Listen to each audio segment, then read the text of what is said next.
Account budget ప్రవేశపెట్టిన తర్వాత ఫైనల్గా ఇక సంవత్సరం మరో 4 నెలల్లో ముగుస్తుంది అన్న పరిస్థితుల మధ్య ఫైనల్గా చంద్రబాబు నాయుడు గారు బడ్జెట్ ప్రవేశపెట్టడం జరిగింది.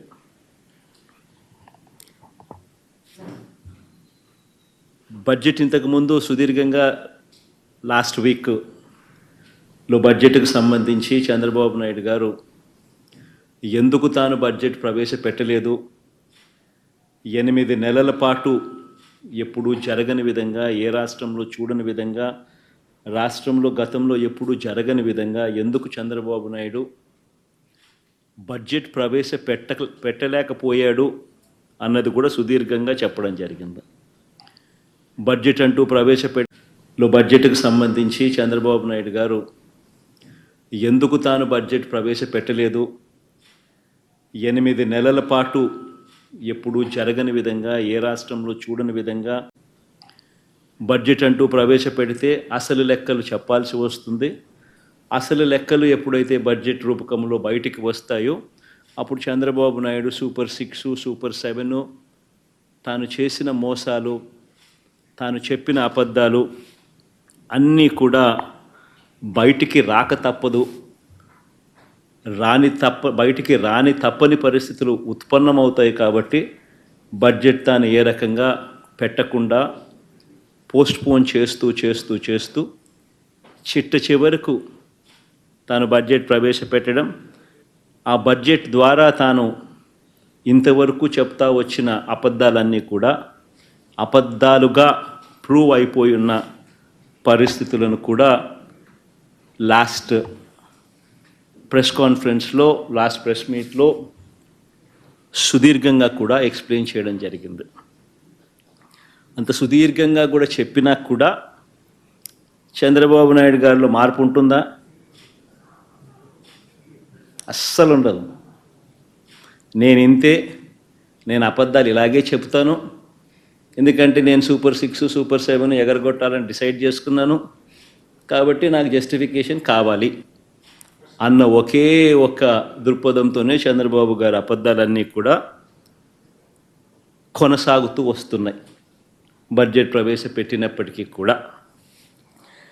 అందుకే మరొకసారి ఆయన మాట్లాడిన మాటల మేరకు, ఆయనకు సంబంధించిన ఆయన మంత్రివర్గ సభ్యులు, సహచరులు మాట్లాడిన మాటల్లో వాటిని కూడా అడ్రస్ చేస్తూ కొనసాగింపుగా ఇదే బడ్జెట్ ప్రసంగం మీద నా 2వ ప్రెస్ మీట్ కూడా జరగబోతా ఉంది. రాష్ట్రానికి సంబంధించిన అప్పు ఎంత, రాష్ట్రానికి సంబంధించిన అప్పు ఎంత, రాష్ట్రంలో అప్పులు ఏ మేరకు ఉన్నాయి అన్నది ఒక బడ్జెట్ అంటూ ప్రవేశపెడితే ఖచ్చితంగా ఆ బడ్జెట్ డాక్యుమెంట్స్లో రాష్ట్రానికి సంబంధించిన అప్పులు చూపించక తప్పదు. ఇది బడ్జెట్లో ఖచ్చితంగా జరగాల్సిందే బడ్జెట్ అంటూ ప్రవేశపెడితే. కాబట్టి ఒక్కసారి రీకాల్ చేస్తూ మళ్ళా ఒకసారి అసలు చంద్రబాబు నాయుడు తానంతటి తానే ప్రవేశపెట్టిన ఈ బడ్జెట్లో తాను చెప్పిన లెక్కల ప్రకారమే అప్పుల విషయంగా మళ్ళా ఒకసారి క్విక్గా రీక్యాప్ చేసే దానికోసం ఉజ్జాయింపుగా ఫిగర్లు చూపిస్తా. ఇది బడ్జెట్లో ఆయన ప్రవేశపెట్టిన budget documents page number 14, page number 16. ఈ 2 పేజీలు ఒకసారి చూసినట్టయితే ఆయన ప్రవేశపెట్టిన ఈ బడ్జెట్ డాక్యుమెంట్లోనే రాష్ట్రానికి సంబంధించిన అప్పులు 2018-19 సంవత్సరం, అంటే తన చివరి సంవత్సరం నాటికి తాను చూపించిన బడ్జెట్ డాక్యుమెంట్ ప్రకారమే అప్పులు 2,57,000 కోట్లు తాను దిగిపోయే సమయానికి అప్పులు ఉన్నాయి అని తానంతటి తానే చూపించాడు. అంటే పబ్లిక్ డెట్ అవుట్ స్టాండింగ్. అదే మాదిరిగా పేజ్ నెంబర్ 16లో అదే 2018-19కి సంబంధించి గవర్నమెంట్ గ్యారంటీ ఇచ్చిన అప్పులు కూడా లెక్కేసుకుంటే ఎంత అంటే తానంతటి తానే 55,000 కోట్లు అని చెప్పి తానే తేల్చాడు. రెండు కలిపితే రాష్ట్ర ప్రభుత్వానికి చంద్రబాబు నాయుడు దిగిపోయే టయానికి ఉన్న అప్పులు 3,13,000 కోట్ల రూపాయలుగా 3,13,000 కోట్లు అంటూ చంద్రబాబు నాయుడు గారు తాను స్వయంగా ప్రవేశపెట్టిన బడ్జెట్ డాక్యుమెంట్స్లో తానే తేల్చి చెప్పాడు.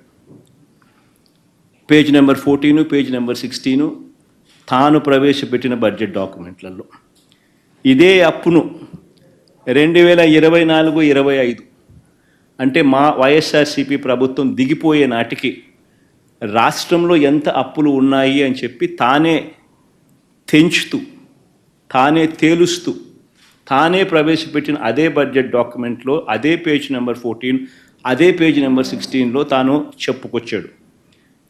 2023-24 అంటే మన ప్రభుత్వం వైఎస్ఆర్సీపీ ప్రభుత్వం దిగిపోయే నాటికున్న అప్పులు 4,91,000 కోట్లకు ఎగబాకాయని, అదే రకంగా ప్రభుత్వం గ్యారంటీ ఇచ్చిన అప్పులు 1,54,000 కోట్లకు ఎగబాకాయని, రెండు కలిపితే 2023-24 సంవత్సరం అంటే వైఎస్ఆర్సీపీ ప్రభుత్వం దిగిపోయే నాటికి 6,46,000 కోట్ల రూపాయలని చెప్పి తానే తేల్చాడు. అంటే 3,13,000 కోట్లు తాను దిగిపోయే నాటికి ఉన్న అప్పులు వైఎస్ఆర్సీపీ ప్రభుత్వం దిగిపోయే నాటికల్లా 6,46,000 కోట్ల రూపాయలను తానే తేల్చి చెప్పాడు.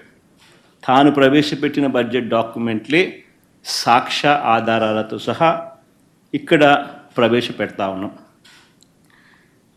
ఈ రిపోర్టుకు తోడు కాగ్ అంటే రాష్ట్ర ప్రభుత్వాన్ని ఆడిట్ చేసే కాన్స్టిట్యూషనల్ బాడీ కాగ్ చెప్పిన నివేదిక కూడా ఒకసారి చూసినట్టయితే కాగ్ నివేదిక కూడా ఇదే రాష్ట్ర ప్రభుత్వం ఇదే బడ్జెట్ సమావేశాల్లో కాగ్ నివేదికను కూడా ప్రొడ్యూస్ చేశారు. అసెంబ్లీలో వాళ్ళు అది కూడా చూపించడం జరిగింది, ప్రొడ్యూస్ చేయడం జరిగింది. కాగ్ రిపోర్ట్లో కూడా వాళ్ళు కూడా ఇదే నెంబర్ను రాటిఫై చేస్తూ కాగ్ కూడా రిపోర్ట్ ఇచ్చింది. ఇదే కాగ్ రిపోర్ట్ కూడా కాంప్ట్రోలర్ అండ్ ఆడిట్ జనరల్ అంటే రాష్ట్ర ప్రభుత్వాలను ఆడిట్ చేసే కాన్స్టిట్యూషనల్ బాడీ వీళ్ళు కూడా ఇచ్చిన రిపోర్టును రాష్ట్ర ప్రభుత్వం అసెంబ్లీ సమావేశాల్లో ఇదే చంద్రబాబు ప్రభుత్వం కూడా ప్రొడ్యూస్ చేసింది. బడ్జెట్తో పాటు వాళ్ళు ఇచ్చిన డాక్యుమెంట్స్లో కూడా page number 18, page number 20 CAG report 2023-24లో ఇదే ధృవీకరిస్తూ తేల్చి చెప్పారు. మళ్ళీ నేను ఇదే క్వశ్చన్ క్వశ్చన్ అది కూడా ఆ రిపోర్ట్ కూడా మేము ముందర ఉంచడం జరిగింది. కాగ్ రిపోర్టు కూడా కింద పైన రెండు budget documents page number 14 and 16, కింద ఉన్నవి రెండు CAG reports page number 18 and page number 20 ఈ రెండు కూడా చూపించడం జరుగుతూ ఉంది. మరి ఇంతకుముందు నేను అడిగినట్టుగానే మరొకసారి ఇదే చంద్రబాబు నాయుడు గారిని ఇవే విషయాలను మరొకసారి మళ్ళీ అడుగుతా ఉన్నా. అయ్యా, అబద్ధాలు చెప్పడం ధర్మమేనా అని. ఎక్కడ 11 లక్షల కోట్లని ఒకసారి, 12.5 లక్షల కోట్లని మరోసారి, చివరకు 14 లక్షల కోట్లు అని చెప్పి దాన్ని ఎన్నికల నాటికల్లా 14 లక్షల కోట్లు అని చెప్పి దాన్ని తీసుకొని వెళ్ళి ఇలా తప్పుడు ప్రచారాలు చేయడం ధర్మమేనా అని చెప్పి ఇదే పెద్ద మనిషిని చంద్రబాబు నాయుడు గారిని గట్టిగా నిలదీస్తూ అడుగుతున్నాం. ఇదే మాదిరిగానే చంద్రబాబు నాయుడుకి సంబంధించిన తన ఎల్లో మీడియా ఇదే దుష్ప్రచారాన్ని కొనసాగిస్తూ ఏ రకంగా ఒక ఆర్గనైజ్డ్ క్రైమ్ ఎలా చేస్తారు అనేది ఇంతకు ముందు కూడా చూపించిన. అంటే వ్యవస్థీకృత నేరాలు చేసే ఒక వ్యవస్థ వీళ్ళకి మాత్రమే ఉంది. ఒక పద్ధతి ప్రకారం ఒక గోబెల్స్ ప్రచారంలో భాగంగా వాళ్ళకి సంబంధించిన ఎల్లో మీడియా అంటే ఓ ఈనాడు, ఓ ఆంధ్రజ్యోతి, ఓ TV5 వీళ్ళకు తోడు ఏ రకంగా వీళ్ళు ఉంటారు, ఏ రకంగా చంద్రబాబు నాయుడు ఉంటాడు, ఏ రకంగా ఓ దత్తపుత్రుడు ఉంటాడు, ఏ రకంగా వీళ్ళకు బీజేపీ పార్టీలో కూడా వీళ్ళకి సంబంధించిన మనుషులే అక్కడ కూడా ఉంటారు. వాళ్ళు కూడా ఏ రకంగా అందరూ కలిసి ఒకే కోరస్గా ఏ రకంగా అబద్ధాలకు రెక్కలు కట్టి ప్రచారం చేస్తారు, ఒక వ్యవస్థీకృత క్రైమ్ ఏ మాదిరిగా చేస్తారు అని చెప్పి మీకు ఇంతకు ముందు కూడా విపులంగా కూడా చెప్పడం కూడా జరిగింది. ఆశ్చర్యం ఏమిటంటే చంద్రబాబు నాయుడు గారు తన గుండెల మీద తాను చేతులు వేసుకుని తాను ప్రజలకు సమాధానం చెప్పాల్సిన విషయం ఇది. ఎందుకనంటే అధికారంలోకి వచ్చి 6 నెలలు అవుతా ఉంది. మొత్తం ప్రభుత్వం యంత్రాంగం అంతా కూడా చంద్రబాబు నాయుడు గారి చేతుల్లోనే ఉంది. మా దగ్గర లేదు, మా చేతుల్లో లేదు. 6 నెలల నుంచి మొత్తం ప్రభుత్వ యంత్రాంగం అంతా చంద్రబాబు నాయుడు గారి చేతుల్లోనే ఉంది. ఆయన అధికారంలోకి వచ్చి 6 నెలలు అయింది. మరి చంద్రబాబు నాయుడు గారి చేతుల్లో ఉన్న అధికారులతోనే తానే బడ్జెట్ తయారు చేయించి అసెంబ్లీలో తానే ప్రవేశపెట్టాడు. అందులోని అంకెలు కూడా చంద్రబాబు గారే పెట్టారు. చివరికి ఆ లెక్కలను కూడా కాన్స్టిట్యూషనల్ బాడీ అంటే కాగ్, ఒక రాజ్యాంగ వ్యవస్థ, ఒక రాజ్యాంగ సంస్థ కాగ్ కూడా ఆ అధికారిక లెక్కలను ధృవీకరించింది. మరి ధృవీకరించిన తర్వాత నీ హయాంలో నీ అధికారుల చేత నీవు ప్రవేశపెట్టిన బడ్జెట్, నీవు ప్రవేశపెట్టిన నీ లెక్కలను కాగ్ కూడా, కాన్స్టిట్యూషనల్ బాడీ కాగ్ కూడా ఆడిట్ చేసి ధృవీకరించిన తర్వాత అది కూడా, ఆ రిపోర్ట్ కూడా నువ్వు కూడా అసెంబ్లీలో నువ్వే టేబుల్ చేసిన తర్వాత మరి నువ్వు చెప్పిన నీ లెక్కలు, నువ్వు చెప్పిన ఈ నెంబర్స్ మరి నువ్వే ప్రవేశపెట్టిన తర్వాత ఈ అప్పుల గురించి మీరు ఖరారు చేసిన వివరాల మీద మీరే ఒప్పుకోకపోతే ఇక మీరు అసెంబ్లీలో ఈ నెంబర్సు ఇవన్నీ ఎందుకు ప్రవేశపెట్టారు? మీరు పెట్టిన వాటి మీదనే మీరే అసెంబ్లీకి సాక్షిని చేస్తూ అసెంబ్లీకి ప్రవేశపెడతారు. పెట్టిన తర్వాత మీ మంత్రులు మీరు మళ్ళీ బొంకుతారు. 6,46,000 కోట్ల అప్పులు ఉన్నాయని మీరే ప్రవేశపెట్టి మీరే లేదు 6,46,000 కోట్లు కాదు 10,45,000 అని ఎవడు అంటాడు, ఇంకోడెవడో ఇంకో నెంబర్ అంటాడు, ఇంకోడు అంటాడు, చంద్రబాబు నాయుడు గుంజిని తీస్తానంటాడు, ఇంకా వస్తే మీరు పక్కకు వస్తే మీకు చెప్తాను, ఇంకా ఎక్కువ, ఇంకా వేరే నెంబర్లు చెప్తానంటాడు. మరి చంద్రబాబు నాయుడు అసెంబ్లీకి ప్రవేశపెట్టిన ఆ డాక్యుమెంట్స్ మీద, తన హయాంలో తానే ప్రవేశపెట్టిన ఈ డాక్యుమెంట్స్ మీద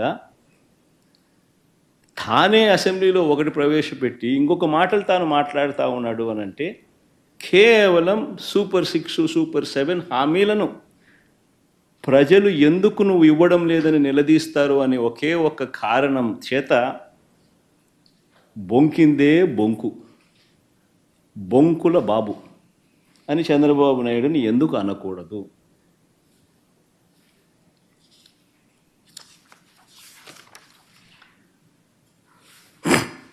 చంద్రబాబు నాయుడు ఇంకా ఒక అడుగు ముందుకేస్తూ చెప్పిన అబద్ధాలే మళ్ళీ చెప్పుకుంటూ వస్తూ ఉంటాడు. స్పిల్ ఓవర్ అకౌంట్స్ మీద కూడా ఒక ఇదే రకమైన దుష్ప్రచారం. ఈరోజు నేను చూపిస్తా ఉన్నా, ప్రతి సంవత్సరం మామూలుగా స్పిల్ ఓవర్ అకౌంట్స్ ఉంటాయి. ప్రతి సంవత్సరం, ఈ సంవత్సరం నుంచి కాస్త కూస్తూ నెక్స్ట్ ఇయర్కి మళ్ళీ స్పిల్ ఓవర్ అనేది ప్రతి బడ్జెట్ నుంచి ఇంకొక బడ్జెట్కు స్పిల్ ఓవర్ అనేది సర్వసాధారణంగా స్పిల్ ఓవర్ బిల్స్ అనేది ఉంటాయి. చంద్రబాబు నాయుడు గారు 2019లో దిగిపోతూ తాను స్పిల్ ఓవర్గా తాను బకాయిలు పెట్టిన బిల్స్, మాకు ఇచ్చిపోయిన బిల్స్, ఆ బిల్స్ మేము కట్టిన బిల్స్ ఎంత అని చూస్తే 42,183 కోట్ల రూపాయలు మేము కట్టాం. ఆయన ఎక్కడెక్కడ బిల్స్ పెండింగ్ పెట్టిపోయాడు అని చెప్పి ఇంతకుముందు చాలా సుదీర్ఘంగా కూడా చెప్పాను. మళ్ళీ అకౌంట్స్ను మళ్ళీ చెప్పాలి అని అంటే మళ్ళీ ఒకసారి ఇక్కడంతా కూడా కనపడతా ఉన్నాయి. ఆరోగ్యశ్రీకి ఏ రకంగా 680 కోట్లు పెట్టాడు, విత్తన బకాయిలకి ఏ రకంగా 960 కోట్ల రూపాయలు తాను ఏ రకంగా ధాన్యం సేకరణ బకాయిలు, విత్తన సేకరణ బకాయిలు 360 కోట్లు, ఇట్లా రకరకాలుగా ఏ రకంగా పెట్టుకుంటాడు. పవర్ బిల్స్ ఏ రకంగా, పవర్ సబ్సిడీ ఏ రకంగా తాను ఇవ్వకపోవడం వల్ల తాను డిస్కాములకు పెట్టిన బకాయిలు ఏ రకంగా ఉన్నాయి అన్నీ కూడా చూసుకుంటే మొత్తం consumer affairs food and civil supplies 5786 కోట్లు, ట్రాన్స్పోర్ట్ డిపార్ట్మెంట్ 180 కోట్లు, women and child welfare department 265 కోట్లు, హ్యాండ్లూమ్స్ అండ్ టెక్స్టైల్స్ 19 కోట్లు, అగ్రికల్చర్ డిపార్ట్మెంట్ 2378 కోట్లు, AP seed development corporation limited 249 కోట్లు, హార్టికల్చర్ డిపార్ట్మెంట్ 1084 కోట్లు, యానిమల్ హస్బెండరీ డిపార్ట్మెంట్ 59 కోట్లు, ఫిషరీస్ డిపార్ట్మెంట్ 88 కోట్లు, ఇండస్ట్రీస్ కామర్స్ షుగర్ డిపార్ట్మెంట్ 200 కోట్లు, డైరీ డెవలప్మెంట్ 72 కోట్లు, school education mid day meals 148 కోట్లు, రోడ్స్ అండ్ బిల్డింగ్స్ 1100 కోట్లు, ఏపీ వెల్ఫేర్ డిపార్ట్మెంట్ ఆర్టీఎఫ్ అంటే ఫీజు రీయింబర్స్మెంట్ బకాయిలు 2800 కోట్లు, ఏపీ ఎంఎస్ఐడిసి 142 కోట్లు, ఆరోగ్యశ్రీ బకాయిలు 680 కోట్లు, ఈహెచ్ఎస్ ఎంప్లాయీ హెల్త్ స్కీమ్ 154 కోట్లు, సోషల్ వెల్ఫేర్ డిపార్ట్మెంట్ 848 కోట్లు, కమిషనర్ పంచాయతీరాజ్ అది 2036 కోట్లు, కమిషనర్ పంచాయతీరాజ్ ఇంజనీరింగ్ 1200 కోట్లు, కమిషనర్ రూరల్ డెవలప్మెంట్ ఎన్ఆర్ఈజిఎస్ 2340 కోట్లు, ఆర్డబ్ల్యూఎస్ బకాయిలు 2757 కోట్లు, ట్రైబల్ వెల్ఫేర్ 76 కోట్లు, ఎనర్జీ 9823 కోట్లు, వాటర్ రిసోర్స్ డెవలప్మెంట్ అన్నీ కలుపుకుంటే ఏ రకంగా 42183 కోట్లు ఏ రకంగా చంద్రబాబు నాయుడు గారు గిఫ్ట్గా వైఎస్ఆర్సీపీ ప్రభుత్వం రాకమునుపు తానిచ్చిన గిఫ్ట్. ఇలా సర్వసహజంగా ఈ బిల్లులు గిఫ్ట్గా ఈయన ఇస్తూ ఉంటాడు, ఆ తర్వాత మేమే ఈ బిల్లులన్నీ కూడా కట్టడం జరుగుతుంది. అయితే దీన్ని కూడా ఆయన అర్థాంతం చేస్తాడు. ఏదో కొత్తగా బహుశా ఇన్ని వేల కోట్లు బహుశా ఏ ప్రభుత్వం బహుశా గిఫ్ట్గా ఇవ్వరు. ఒక చంద్రబాబు నాయుడు గారు మాత్రం ఆ గిఫ్ట్ ఎక్కువ ఇచ్చినాడు. మిగతా ఏ ప్రభుత్వాలైనా ఇంతింత గిఫ్ట్లు ఎవరికి ఇవ్వరు. అయినా కానీ మేము చిరునవ్వుతోనే కట్టాం, దాని గురించి మేమేం కంప్లైంట్ ఏం చేయాల. ఇలా సర్వసాధారణంగా జరిగే విషయాన్ని కూడా భూతద్దంలో పెట్టి చూపించి ఏదో జరిగిపోతూ ఉంది, జరిగిపోయింది అనే భ్రాంతి కలిగించే కార్యక్రమం చంద్రబాబు నాయుడు గారు చేయడంలో దిట్ట. ఇక్కడే ఇంకో విషయం కూడా చెప్పాలి. 2014 నుంచి 19 మధ్య చంద్రబాబు నాయుడు గారి హయాంలో సాక్షాత్తు అక్షరాల 28,457 కోట్లు మేర ఆయన పరిమితికి మించి అప్పులు తీసుకున్నారు. పరిమితికి మించి అంటే ఎఫ్ఆర్బిఎం లిమిట్స్ ఏదైతే రాష్ట్ర ప్రభుత్వాలు హక్కుగా ఏదైతే బారో చేసుకునే కెపాసిటీ ఏదైతే ఉంటుందో ఆ బారో చేసుకునే సొమ్మును ఆ బారో చేసుకునే అప్పు కంటే కూడా చంద్రబాబు నాయుడు ఎక్సీడ్ అయి తాను బారో చేసిన అప్పు 28,457 కోట్ల రూపాయలు. ఇది కాగ్ రిపోర్ట్స్, ఇవన్నీ నేను చెప్తా ఉన్నటువన్నీ కూడా CAG reports, union finance commission reports, ministry of statistics and programme implementation government of India reports. 28,457 కోట్ల రూపాయలు చంద్రబాబు నాయుడు గారు తన 5 సంవత్సరాల పాలనలో ఎఫ్ఆర్బిఎం లిమిట్స్ దాటి తాను ఎక్సెస్గా బారో చేస్తే ఆ మేరకు మా ప్రభుత్వ హయాంలో ఆ అప్పులపై కోత పడింది. ఇన్ఫ్యాక్ట్ అది కూడా అవుతుంది. ఈ మనిషి ఇప్పుడు సూపర్ 6లు, సూపర్ 7లు ఇవన్నీ కూడా ఎగ్గొట్టడానికి ఈ మనిషి ఒక భూతం ఉన్నట్టుగా ప్రచారం చేసే కార్యక్రమాలు చేస్తూ ఉన్నాడు. వాస్తవం చెప్పాలనంటే చంద్రబాబు నాయుడు గారి హయాంలో కోవిడ్ లాంటి మహమ్మారి ఎప్పుడూ లేదు. 2 సంవత్సరాలు కోవిడ్ లాంటి మహమ్మారి వైఎస్ఆర్సీపీ ప్రభుత్వం అధికారంలోకి వచ్చిన తర్వాత మా ప్రభుత్వం హయాంలో కోవిడ్ లాంటి మహమ్మారిని చూసాం. ఎప్పుడు చూడాల. రాష్ట్రానికి సంబంధించిన వనరులు తగ్గిపోయిన పరిస్థితి, అనుకోని ఖర్చులు పెరిగిన పరిస్థితులు, ఒక విచిత్రమైన పరిస్థితి దేశంలో కాదు ప్రపంచంలోనే ఎప్పుడు చూడని కోవిడ్ లాంటి మహమ్మారి 2 సంవత్సరాలు రాష్ట్రాన్ని పట్టి పీడించింది, దేశాన్ని బట్టి పీడించింది, ప్రపంచాన్ని బట్టి పీడించింది. అయినప్పటికీ కూడా చంద్రబాబు నాయుడు గారి హయాంలో వర్సెస్ వైఎస్ఆర్సీపీ హయాంలో అప్పులు ఎవరు ఎక్కువ చేశారు, ఎవరి హయాంలో అప్పులు ఎక్కువ అయ్యాయి అని చెప్పి చూస్తే చంద్రబాబు నాయుడు గారి హయాంలో చంద్రబాబు నాయుడు గారు అధికారంలోకి వచ్చే నాటికి 1,32,000 కోట్ల అప్పు ఉంటే ఆయన దిగిపోయే నాటికి 3,13,000 కోట్ల రూపాయల అప్పులు తెగాయనంటే కంపౌండెడ్ యాన్యువల్ గ్రోత్ రేటు ఆయన హయాంలో 19.54%. కంపౌండెడ్ యాన్యువల్ గ్రోత్ రేట్ అంటే వార్షిక అప్పుల వృద్ధి రేటు.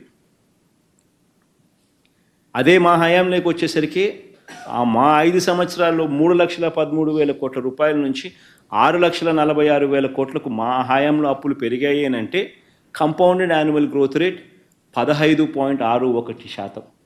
అంటే చంద్రబాబు నాయుడు గారి కంటే 4% అప్పులు తక్కువ మా హయాంలో జరిగినట్టుగా లెక్కలు క్లియర్గా కనిపిస్తూ ఉన్నాయి. అంటే ఎవరు ఆర్థిక విధ్వంసకారుడు అన్నదానికి ఇవన్నీ లెక్కలే సాక్ష్యం. నేను అడుగుతా ఉన్నది ఒకటి, ఈ 6,46,000 కోట్లకు నాన్ గ్యారంటీ అంటే గవర్నమెంట్కి అసలు మామూలుగా అయితే ఇది బడ్జెట్లోకి కూడా రాదు.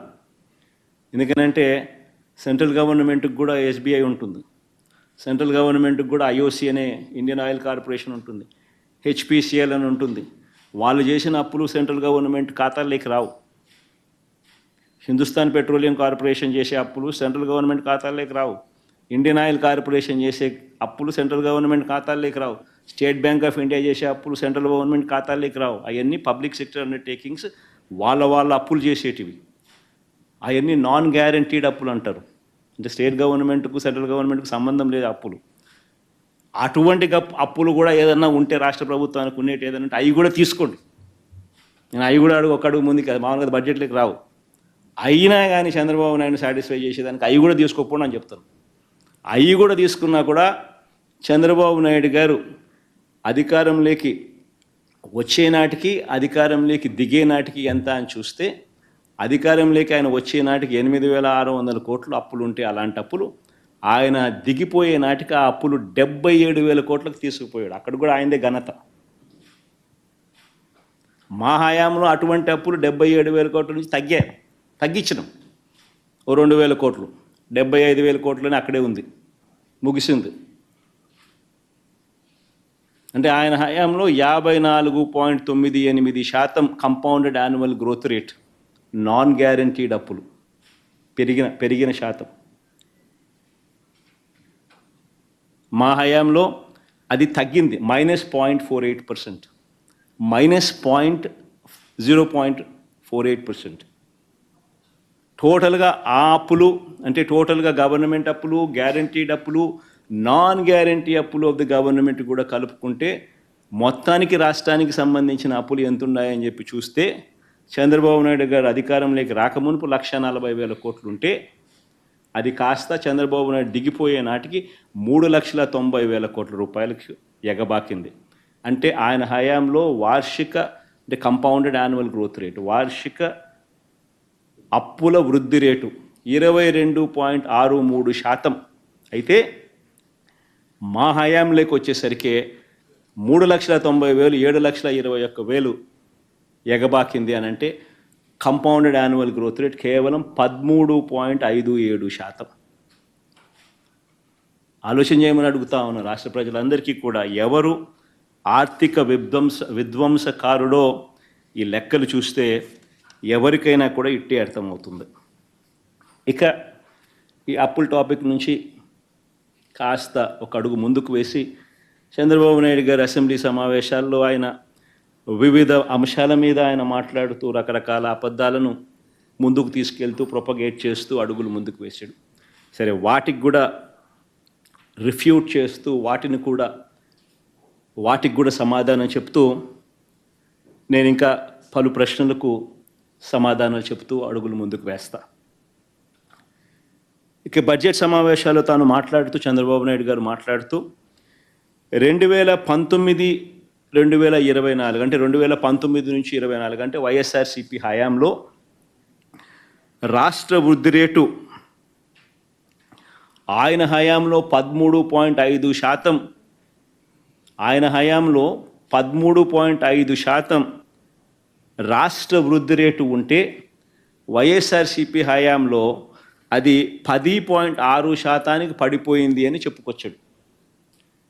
అయ్యా చంద్రబాబు, నీ హయాంలో కోవిడ్ లేడయ్యా, కోవిడ్ లేదు. వైఎస్ఆర్సీపీకి సంబంధించిన ఈ 5 సంవత్సరాల కాలంలో రాష్ట్రమే కాదయ్యా, దేశమే కాదయ్యా, ప్రపంచమే 2 సంవత్సరాలు కోవిడ్తో అతలాకుతలమైన పరిస్థితుల మధ్య ఆ 5 సంవత్సరాలు మా పరిపాలన సాగింది. ఒక్కసారి దేశం పరిస్థితి ఆ 5 సంవత్సరాలు ఎలా ఉందో కూడా ఒకసారి చూద్దాము. ఇక్కడ చూపిస్తా ఉన్నా. దేశంలో మిగతా రాష్ట్రాలకు సంబంధించి ఉజ్జాయింపుగా దాదాపుగా ఒక 25 రాష్ట్రాలకు సంబంధించిన లెక్కలు చూపించారు. ఉజ్జాయింపుగా దేశానికి సంబంధించిన గ్రోత్ రేటు కూడా చూపించడం జరిగింది. ఒకసారి దేశానికి సంబంధించిన గ్రోత్ రేటు కూడా ఒకసారి చూస్తే దేశం మొత్తం ఏ రాష్ట్రం తీసుకున్నా కూడా కోవిడ్ వల్ల దాని ముందు 5 సంవత్సరాలతో కంపేర్ చేస్తే 2019 నుంచి 24 మధ్య అంటే ఈ 5 సంవత్సరాలతో కంపేర్ చేస్తే ఏ రాష్ట్రమైనా కూడా ఇంతకు ముందు 5 సంవత్సరాల కన్నా గ్రోత్ రేట్ తక్కువే. దేశం చూస్తే కూడా 2014 నుంచి 19 ఆ 5 సంవత్సరాలలో దేశంలో కూడా చూస్తే ఎంత అని చెప్పి చూస్తే దేశంలో కూడా 10.97 అంటే దాదాపు 11% దేశంలో కూడా అభివృద్ధి రేటు, దేశంలో కూడా జీడిపి గ్రోత్ రేట్ ఉంటే 2019 నుంచి 23 అంటే ఈ 5 సంవత్సరాలకు సంబంధించి దేశంలో కూడా 9.28% తగ్గిపోయిన పరిస్థితులే కనిపిస్తాయి. కానీ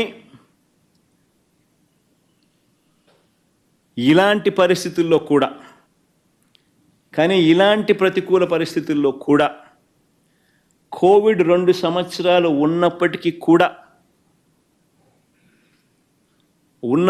కూడా ఒకసారి గమనించినట్లయితే రాష్ట్ర పరిస్థితి ఒకసారి గమనించినట్లయితే కోవిడ్ ఉన్న 2 సంవత్సరాలలో ఇళ్లలో నుంచి బయటికి రాలేని పరిస్థితిలో ఉన్న ప్రజలు, ప్రపంచవ్యాప్తంగా ఏ దేశ ఆర్థిక వ్యవస్థ చూసినా కుదేలైపోయిన పరిస్థితుల మధ్య కూడా 2014 నుంచి 19 మధ్య వృద్ధి రేటు కన్నా 2019 నుంచి 24లో వృద్ధి రేటు మందగించినప్పటికీ కూడా ఇలాంటి పరిస్థితుల్లో కూడా మన రాష్ట్రంలో పారిశ్రామిక వృద్ధి రేటు అంటే ఇండస్ట్రీ గ్రోత్ రేట్, ఇండస్ట్రీ అంటే ఏంది? ఉద్యోగాలు ఇచ్చేది. Mining and quarrying, manufacturing, electricity, construction, ఇవన్నీ కలిపితే industry sector. Manufacturing growth rate, industry growth rate. ఒకసారి ఇండస్ట్రీ గ్రోత్ రేట్ అనేది ఎలా ఉంది అని చెప్పి ఒకసారి పారిశ్రామిక వృద్ధి రేట్ ఎలా ఉంది అని ఒకసారి చూస్తే 2014 నుంచి 19 అంటే చంద్రబాబు నాయుడు గారి హయాంలో 2014 నుంచి 19 సగటున 11.92% ఉంటే వైఎస్ఆర్సీపీ హయాంలో 2019 నుంచి 24లో 2 సంవత్సరాలు కోవిడ్ ఉన్నప్పటికీ కూడా చంద్రబాబు నాయుడు గారి కన్నా బెటర్గా 12.61% నమోదైంది.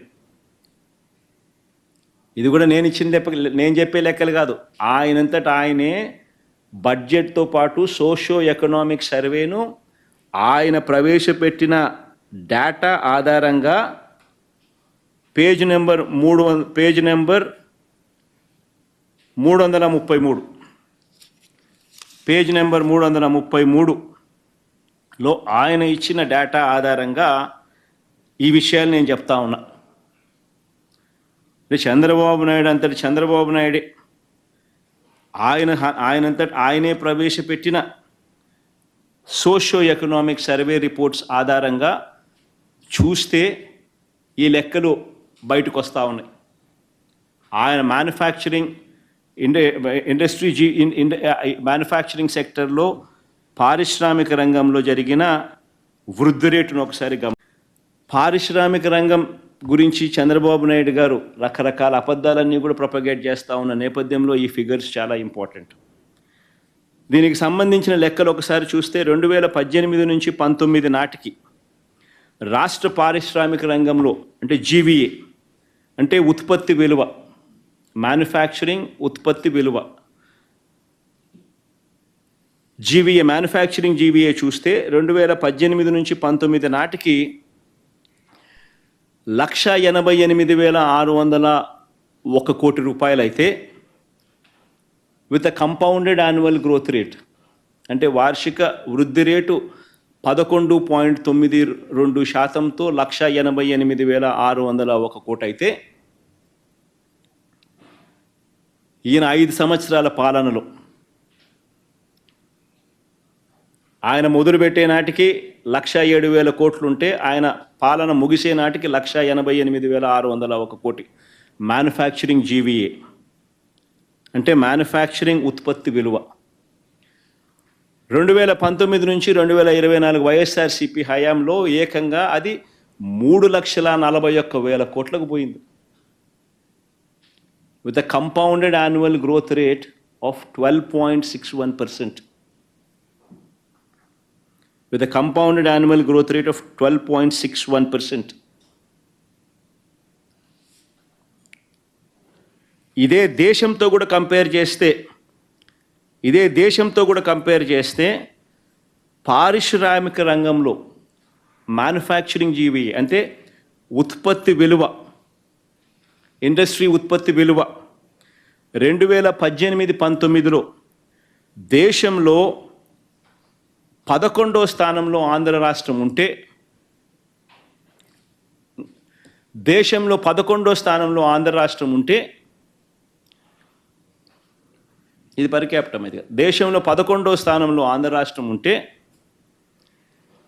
ఇదే ఇండస్ట్రీ జీవీఏ 2019 నుంచి 2024 మన హయాంలో ఏకంగా 8వ స్థానంలోకి వచ్చినాం.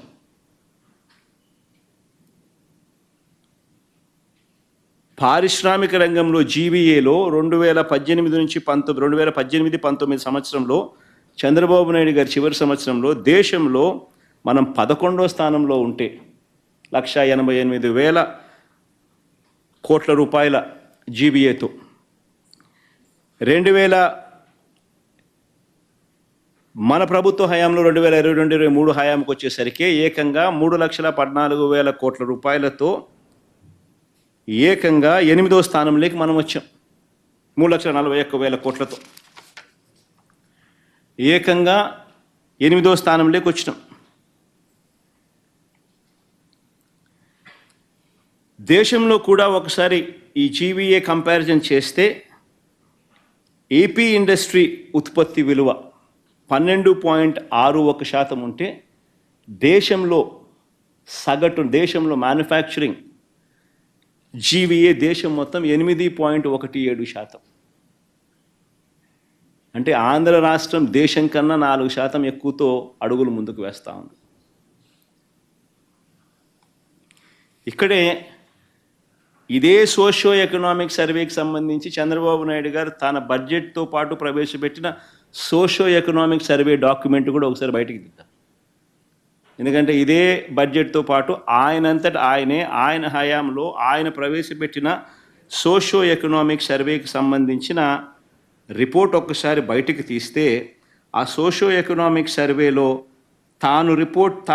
Socio economic report page number 379 అటువైపున టేబుల్ ఒకసారి చూడండి. పేజ్ నెంబర్ 379 చూస్తే ఎంఎస్ఎంఈ సెక్టర్ ఇది కొంచెం బ్లోఅప్ చేయడం, ఆ పక్క కొంచెం బ్లోఅప్ చేస్తే ఎంఎస్ఎంఈ సెక్టార్లోనే చంద్రబాబు నాయుడు గారి హయాంలో 2014 నుంచి 19 మధ్య కేవలం ఆయన హయాంలో 8,67,000 మందికి మాత్రమే ఉద్యోగాలకు అందుబాటులోకి తీసుకురాగలిగితే చంద్రబాబు నాయుడు గారు ఇది వైఎస్ఆర్సీపీ హయాంలో 2019 నుంచి 2024 మధ్యలో ఏకంగా 32,79,770 ఉద్యోగాలు వైఎస్ఆర్సీపీ కల్పించినట్టుగా ఆయన ప్రవేశపెట్టిన socio economic survey report, budget డాక్యుమెంట్స్తో ప్రవేశపెట్టిన సోషో ఎకనామిక్ సర్వే రిపోర్ట్తో ఆయనే ఒప్పుకుంటూ అసెంబ్లీలో ప్రవేశపెట్టాడు. చంద్రబాబు నాయుడే ఆయన 5 సంవత్సరాలకు సంబంధించిన ఆయన డేటా, వైఎస్ఆర్సీపీ ప్రభుత్వ హయాంలకు సంబంధించిన 2019 నుంచి 24 సంబంధించిన data, socio economic survey page number 379లో ఆయనే సోషో ఎకనామిక్ సర్వే ద్వారా చూపించిన డేటా. ఆయన 5 సంవత్సరాలలో ఎంఎస్ఎంఈల ద్వారా క్రియేట్ అయిన ఉద్యోగాలు ఎన్ని అని చూస్తే 8,67,000 ఉద్యోగాలు మాత్రమే ఆయన క్రియేట్ చేయగలిగితే వైఎస్ఆర్సీపీ ప్రభుత్వ హయాంలో 32,79,770 ఉద్యోగాలు క్రియేట్ అయినాయని చెప్పి ఒప్పుకుంటూ ఆయనే చూపించిన డేటా.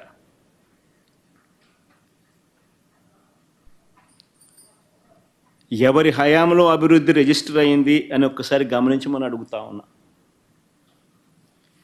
ఇక లార్జ్ అండ్ మెగా యూనిట్స్ కేటగిరీలో కూడా మా 5 సంవత్సరాల హయాంలో 102,000 ఉద్యోగాలు మేము కల్పించినాం. చంద్రబాబు నాయుడు గారి హయాంలో 102,000 కన్నా చాలా తక్కువగానే లార్జ్ అండ్ మెగా యూనిట్స్ కేటగిరీలో కూడా నమోదు కనిపిస్తుంది.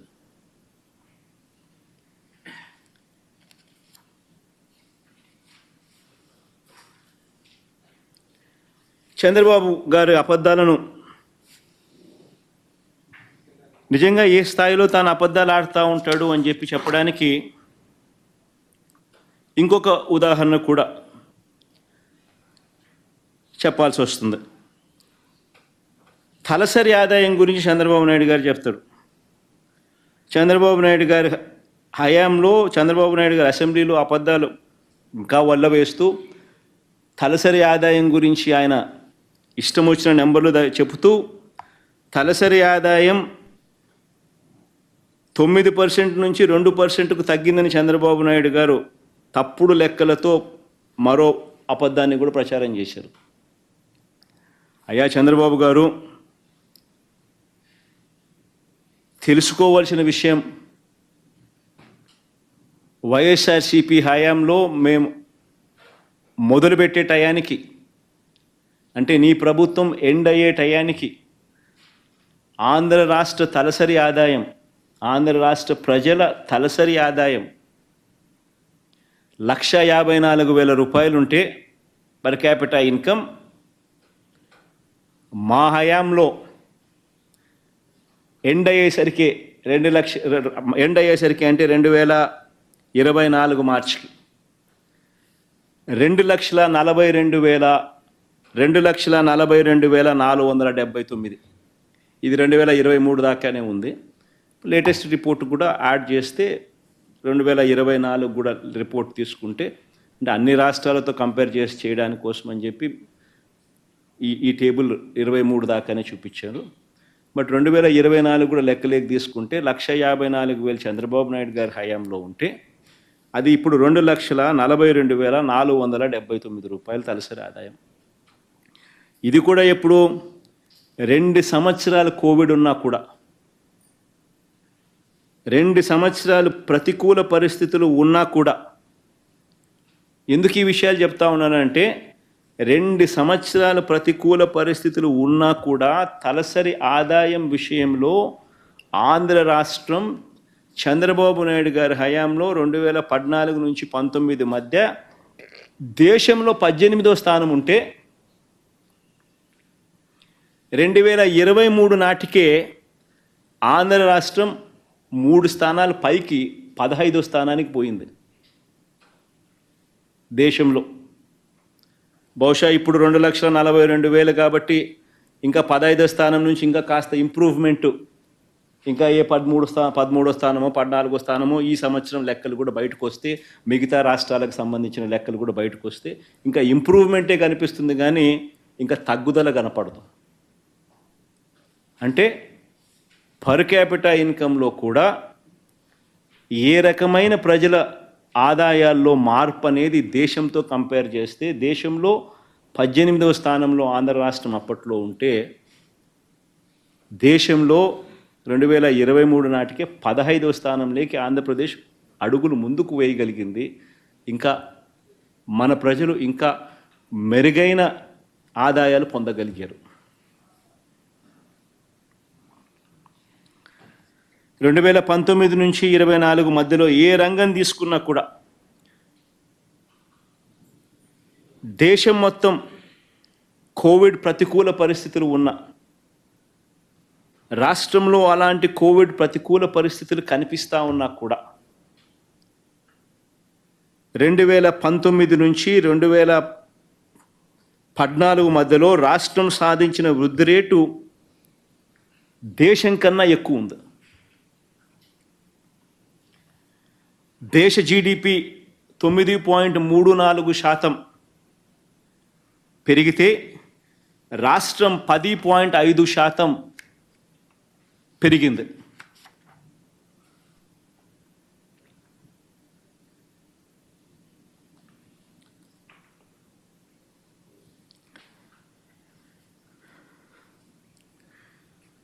చంద్రబాబు నాయుడు గారు నిజంగా ఏ రకంగా దాన్ని వక్రీకరిస్తారు, ట్విస్ట్ చేస్తారు అనే దానికి నిదర్శనం. ఆయన హయాంలో జీడిపి 13.54% ఉంది, వైఎస్ఆర్సీపీ హయాంలో 10.5%కు పడిపోయింది అని చెప్తాడు. అంతవరకే చెప్తాడు, కానీ వైఎస్ఆర్సీపీ హయాంలో కోవిడ్ 2 ఏళ్ళు ఉందన్న మాట మాట్లాడు. మ్యానుఫ్యాక్చరింగ్ ఆర్ ఇండస్ట్రీ జీవీఏ ఏ రకంగా పెరిగింది అన్న సంగతి చెప్పడు.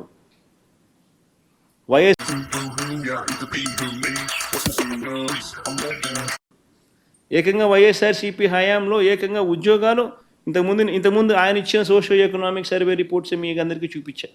దాదాపుగా 33 లక్షల ఉద్యోగాలు ఒక్క ఎంఎస్ఎంఈ సెక్టార్లోనే 32 లక్షల ఉద్యోగాలు. దానికి ఇంకా లార్జ్ అండ్ మెగా కూడా యాడ్ చేస్తే మరో 1,02,000 ఇంకా పైన. ఏ రకంగా పెరిగాయి అన్న మాటలు చెప్పడు. చంద్రబాబు నాయుడు గారి హయాంలో ఏ రకంగా కేవలం ఆయన సోషియో ఎకనామిక్ సర్వే రిపోర్ట్ ప్రకారమే కేవలం 8,94,000 ఉద్యోగాలు మాత్రమే తాను ఇవ్వగలిగాడు అని మాత్రం చెప్పడు. ఎక్కడ 8,94,000 ఉద్యోగాలు, ఎక్కడ 32 లక్షల చిల్లర ఉద్యోగాలు, అట్లడి చెప్పడు. ఏదైనా వక్రీకరణే.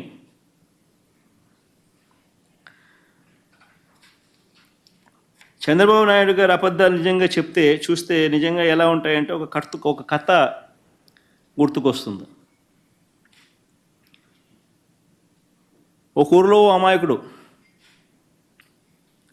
పాపం అమాయకుడు భుజాన ఒక మేకపిల్లని వేసుకొని దాన్ని ఏదో అమ్ముకోవాలని పాపం బజారుకి బయలుదేరుతాడు. ఇంట్లో నుంచి గడప దాటుతానే ఒకడొస్తాడు. ఒకడొచ్చి నీ కుక్క బల బాగుంది అని అంటాడు. అమ్మాయికుడు అనుకుంటాడు, ఏందిరా అబ్బాయి ఇది, నేనేమో మేకపిల్ల వేసుకొని పోతా ఉన్నాను, మెడలో నా భుజాన, ఈయనేమో కుక్కపిల్ల బాగుందని అంటాడు ఏంది అని చెప్పి, లేదయ్యా ఇది మేకపిల్ల, ఇది కుక్కపిల్ల కాదు అని చెప్తాడు. ఆ నుంచి ఇంకో 4 అడుగులు ముందుకేస్తాడు. ఆ వీధి చివరికి వచ్చేసరికి, ఆ వీధి టర్నింగ్ దిగేసరికి ఇంకొకడు ఎదురవుతాడు.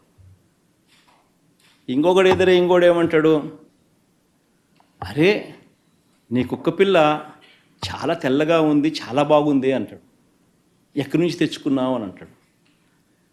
ఈ అమాయకుడు అనుకుంటాడు, ఏందిరా నేను మేకపిల్లని నేను తీసుకుపోతా అంటాడు. మళ్ళీ ఇంకొకడు వచ్చి మళ్ళీ కుక్కపిల్ల అంటాడు. కుక్కపిల్ల తెల్లగా ఉందని అంటాడు, భలే బాగుందని అంటాడు, ఎక్కడి నుంచి తెచ్చుకున్నాను అంటాడు. ఏంది కాదు స్వామి, ఇది మేకపిల్ల, ఇది కుక్కపిల్ల కాదు ఇది అని చెప్పి నీ కన్ను కనపడడం లేదా నీకు అని చెప్పి మళ్ళీ ముందుకు పోతాడు.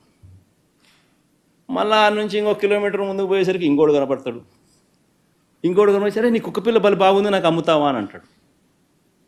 అంటే ఏం కన్ఫ్యూజన్ స్టార్ట్ అవుతుంది. ఏందిరానైనా నా బుర్రలో మేకపిల్ల నేను భుజాన్ని వేసుకొని పోతా ఉన్నాడంటే కుక్కపిల్ల అంటాడు, ముగ్గురితో చెప్పించినాడు, మూడో వాడు వచ్చి కూడా మళ్ళీ కుక్కపిల్ల అంటాడు, కుక్కపిల్ల తెల్లగా ఉందని అంటాడు, నాకు అమ్ముతావా అని అంటాడు. ఇదేంద్రా నేను మేకపిల్ల వేసుకుంటూ పోతా ఉంటే అని చెప్పి మళ్ళీ ఆయన తిడతాడు, అరే ఇది మేకపిల్ల ఆయన కుక్కపిల్ల కాదు ఇది అని చెప్పి మళ్ళా 4 అడుగులు ముందుకేస్తాడు.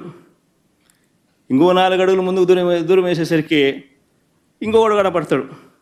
4వ వాడు కనిపించేసరికి ఏమంటాడు, కుక్క పిల్లని ఎందుకయ్యా నువ్వు మెడలో వేసుకొని పోతా ఉన్నావు, నువ్వు భుజాన్ని వేసుకొని పోతా ఉంటావు, పక్కన నీతో పాటు నడవమంటే నడవదా అంటాడు అని 4వ వాడు అంటాడు.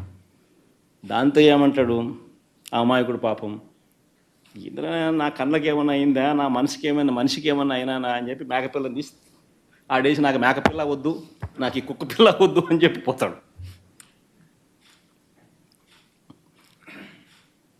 కరెక్ట్గా చంద్రబాబు నాయుడు గారు రాష్ట్రాన్ని ఆర్గనైజ్డ్ క్రైమ్ పద్ధతిలో ఏ రకంగా తాను నడుపుతా వస్తున్నాడు అన్నదానికి నిదర్శనం ఇది. ఫస్ట్ వ్యక్తి పేరు చంద్రబాబు, రెండో వ్యక్తి పేరు దత్తపుత్రుడు,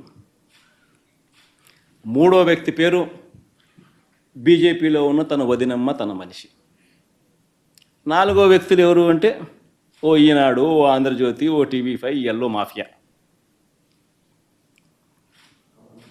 గుర్తుకు రావడం లేదు ఇవన్నీ చూస్తూ ఉంటే. ఆంధ్రప్రదేశ్లో ఏ రకంగా లేని అప్పులు ఉన్నట్టుగా, ఏ రకంగా ఒక వ్యవస్థీకరణ పద్ధతిలో, ఏ రకంగా ఒక అబద్ధాన్ని రెక్కలు కట్టి ఏ రకంగా ప్రచారం చేసి చివరికి ఎందుకు చేస్తున్నారు అని అంటే కారణం సూపర్ 6లు సూపర్ 7లు ప్రజలకు ఇవ్వకుండా మోసం చేసేందుకు ఇదంతా జరుగుతూ ఉంది.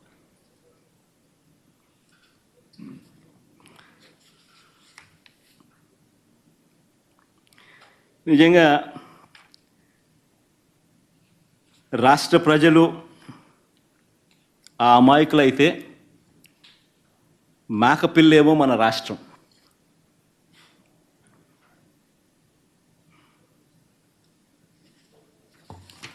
దాన్ని ఏ రకంగా గజదొంగలు ఆ పడేసిన మేకను తీసుకొని పోయి బిర్యానీ చేసుకొని ఏ రకంగా తిన్నారో, దోచేసుకొని పంచేసుకొని తిన్నారో ఆ 4 ఇంతకుముందు నేను చెప్పిన ఈ 4. రాష్ట్ర ప్రజలను, రాష్ట్రాన్ని ఈ రకంగా మోసం చేసి ఏ రకంగా బిర్యానీ కొట్టేసుకొని ఏ రకంగా తినే కార్యక్రమాలు, దోచుకోవడము, తినే కార్యక్రమాలు జరుగుతూ ఉన్నాయి. నిజంగా ఇలా మోసాలు నిజంగా ఏ స్థాయిలో ఉన్నాయనంటే అధికారంలోకి రావడానికి ఏ రకంగా ఆర్గనైజ్డ్ క్రైమ్ ఉపయోగించి ఏ రకంగా వీళ్ళు ఆర్గనైజ్డ్ క్రైమ్ ద్వారా అధికారంలోకి సూపర్ 6లు అంటూ సూపర్ 7లు అంటూ ఏ రకంగా హామీలు ఇచ్చి ఒక మేనిఫెస్టో అంటూ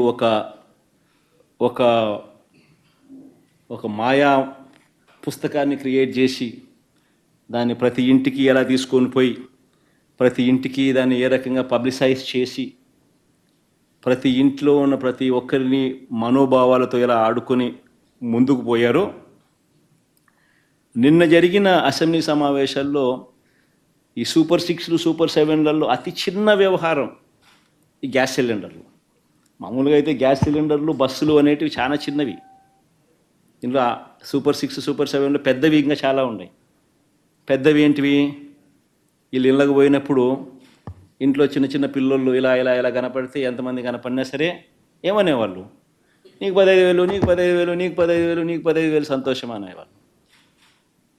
ఇంకా అంతా ఆ ఇంట్లో వాళ్ళ అమ్మ బయటకు వచ్చిందంటే వాళ్ళ అమ్మ కానీ వాళ్ళ చిన్నమ్మ కానీ ఎవరైనా కనిపిస్తే వాళ్ళని ఏమనేవాళ్ళు, నీకు 18,000, నీకు 18,000, నీకు 18,000 సంతోషం అనేవాళ్ళు.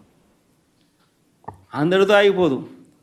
ఆ ఇంట్లో ఆ అమ్మల అత్త కనపడిందంటే, లేకపోతే ఆ అమ్మల అమ్మ కనపడిందనంటే మళ్ళీ ఏమనేవాళ్ళు, నీకు 48,000, నీకు 48,000, నీకు 48,000 సంతోషం అనేవాళ్ళు. వయసులో పెద్దోళ్ళు కనపడితే 50 ఏళ్ళు దాటే వయసులో కనపడిన వాళ్ళు నీకు 48,000, నీకు 48,000, నీకు 45,000 అనేవాళ్ళు.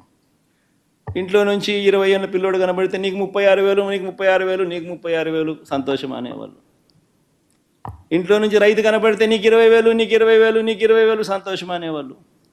ఎన్ని సూపర్ సిక్స్లలో భాగాలు మనం చూసినాం. ఇవన్నీ పెద్ద పెద్దవి. సరే, పెద్ద పెద్దవన్నీ కాస్త ఎలాగూ వీళ్ళు మోసాల్లో భాగంగా ఎలాగూ చేయరు అని అనుకుంటే, చిన్న చిన్న వాటిల్లో కూడా మోసాలే. చిన్న వాటిల్లో కూడా ఏంది, గ్యాస్ సిలిండర్లు, ఉచిత బస్సులు, ఇలాంటి చిల్లరయి చిన్నవి, వీటిలో కూడా మోసాలే. వీటికి సంబంధించి కూడా మన గ్యాస్కి సంబంధించి అసెంబ్లీలో వీళ్ళు మాట్లాడిన మాటలు, ఫైనాన్స్ మినిస్టర్ ఒకటి మాట్లాడతాడు, సివిల్ సప్లైస్ మంత్రి ఒకటి మాట్లాడతాడు. నిజంగా ఆంధ్ర రాష్ట్రంలో యాక్టివ్ సిలిండర్లు ఎంత ఉన్నాయనంటే, ఇది ఎల్పిజి కనెక్షన్స్ ఆంధ్ర రాష్ట్రంలో దేశంలో మొత్తాన్ని చూస్తే ఎంతుండాయని చూస్తే, వాళ్ళు పెట్టిన రిపోర్ట్ల ప్రకారంగానే ఆంధ్ర రాష్ట్రంలో యాక్టివ్ సిలిండర్లు 1,55,00,000. ఇది నేను ఇచ్చిన డేటా కాదు, source PSU OFCs, IOCL, BPCL, HPCL, వీళ్ళ డేటా ప్రకారమే ఆంధ్ర రాష్ట్రంలో యాక్టివ్ గ్యాస్ సిలిండర్లు 1,55,00,000 ఉన్నాయి. కర్ణాటకలో 1,84,00,000 ఉన్నాయి, కేరళలో 96,00,000 ఉన్నాయి, తమిళనాడులో 2,33,000 ఉన్నాయి, తెలంగాణలో 1,24,00,000 ఉన్నాయి. మొత్తానికేమో మన ఆంధ్ర రాష్ట్రానికి వచ్చేసరికి 1,55,00,000. మరి 1,55,00,000 ఇంటూ 895 రూపాయలు ఇంటూ మూడు గ్యాస్ సిలిండర్లు ఇస్తామన్నారు. ఎంత? 1,55,00,000 ఇంటూ 895 ఇంటూ 3 ఎంత బా?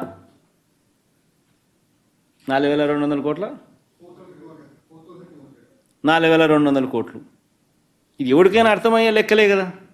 మన బడ్జెట్లో ఎంత పెట్టినారు? 895 కోట్లు పెట్టారు. అంటే ఒక సిలిండర్ కూడా ఇవ్వరు అందరికీ. 4,200, 3 సిలిండర్లు అంటే ఒక్కో సిలిండర్ 1,300, అంతే కదా, 1,350 కోట్ల, దగ్గర 1,400. అందరికీ 1,55,00,000 మందికి ఒక్కొక్క సిలిండర్ అన్న కనీసం ఇవ్వాలంటే కూడా కనీసం నీకు 1,400 కోట్లు కావాలి, అంతే కదా. 4,200 డివైడెడ్ బై 3 అంటే నువ్వు పెట్టింది 895 కోట్లు బడ్జెట్లో పెట్టింది. అంటే ఒక సిలిండర్ కూడా ఇవ్వడానికి కూడా నీకు మనసు లేదు. నామకే వాయిస్తే ఇచ్చామంటే ఇచ్చాం, చేశామంటే చేశాం, మోసం చేయడానికి అడుగును.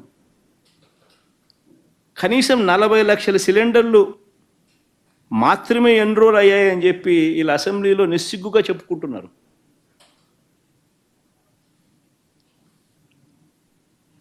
అంటే ఇటువంటి చిన్న విషయాలలో కూడా ఫైనాన్స్ మినిస్టర్ ఏమో మేము 3 సిలిండర్లు ఇస్తామంటాడు, సివిల్ సప్లైస్ మంత్రి ఏమో ఈ సంవత్సరానికి ఒకటి ఇస్తామంటాడు. అంటే ఒక మంత్రి చెప్పేదానికే ఇంకొక మంత్రి చెప్పేదానికి కూడా వీళ్ళిద్దరి మధ్య పొంతన లేదు. అసెంబ్లీ సాక్షిగా ఫైనాన్స్ మినిస్టర్ 3 అంటాడు, సివిల్ సప్లైస్ మినిస్టర్ 1 అంటాడు. పోనీ 1 అందరికి ఇస్తున్నారంటే అదిలే. 1,55,00,000 ఇంటూ ఒక సిలిండర్ ఇంటూ 895 వీళ్ళ లెక్కల ప్రకారం వేసుకున్నా కూడా 1,400 చిల్లర కోట్లు. అంటే ఎంత దారుణంగా వీళ్ళ అబద్ధాలు మోసాలు చేస్తూ ఉన్నారా అని నిదర్శనం. ఇక మెగా డిఎస్సి అన్నారు ఇంతకుముందు. ఇక మెగా డిఎస్సి, ఇందులో మెగా ఎలాగో లేదు. ఇక మెగా డిఎస్సి అన్నారు, ఇక మెగా ఎలాగూ లేదు. ఉన్న డిఎస్సి పరిస్థితి ఏందని చూస్తే, మేము 6,100 ఉద్యోగాలకు మేము నోటిఫికేషన్ ఇచ్చినాం. ఆ 6,100 నోటిఫికేషన్కు తోడు వీళ్ళు అడిషనల్గా ఇంకొక కలిపి 16,347 పోస్టులు ఇదిగో ఇస్తున్నామన్నారు. చివరికి చూస్తే ఆ 16,347కు సంబంధించిన నోటిఫికేషన్ కూడా పోస్ట్పోన్. ఇప్పటికి 6 నెలలు అయిపోయింది. ఇదే 6 నెలల కాలానికి మా ప్రభుత్వం వైఎస్ఆర్సీపీ అధికారంలో ఉండగా అక్టోబర్ 2 గాంధీ జయంతి నాటికి అక్షరాల గ్రామ సచివాలయ వ్యవస్థ ఏర్పాటు చేసి 1,30,000 ఉద్యోగాలు ఒక గ్రామ సచివాలయ వ్యవస్థ ద్వారానే క్రియేట్ చేశాం. 6 నెలలు తిరక్క మునిపే గాంధీ జయంతి అక్టోబర్ 2 నాటికే 58,000 ఉద్యోగాలు ఆర్టీసీలో రెగ్యులరైజ్ చేసినాం, విలీనం చేసి.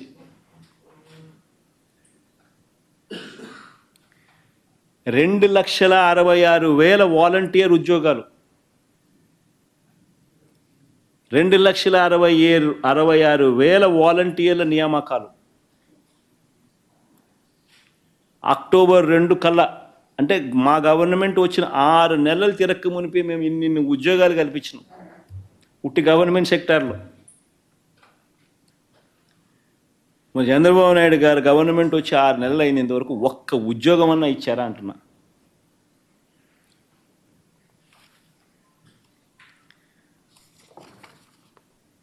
ఆలోచన చేయమని అడుగుతా ఉన్నా. ఒక్క ఉద్యోగం కూడా వీళ్ళు ఇవ్వకపోగా అసలు పరిస్థితి ఏమిటి అని చెప్పి ఒక్కసారి చూస్తే, ఒక్క ఉద్యోగం కూడా వీళ్ళు ఇవ్వకపోగా, ఒక్కటంటే ఒక ఉద్యోగం కూడా ఇవ్వకపోగా వీళ్ళు ఈ 6 నెలల్లో చేసింది ఏమిటి అని అంటే ఉన్న ఉద్యోగాలను పీకుతున్నారు. 2,66,000 వాలంటీర్ ఉద్యోగాలను పీకేసినారు.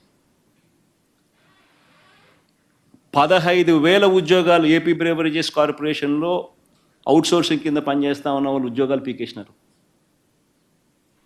కేవలం ఈ 6 నెలల్లోనే నేను చెప్తా ఉన్నాను, నేను ఎక్కువ మాట్లాడడం.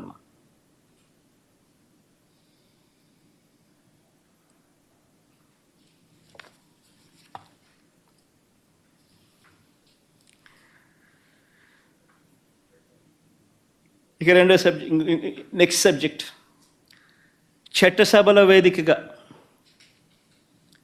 వైద్య ఆరోగ్య రంగానికి సంబంధించి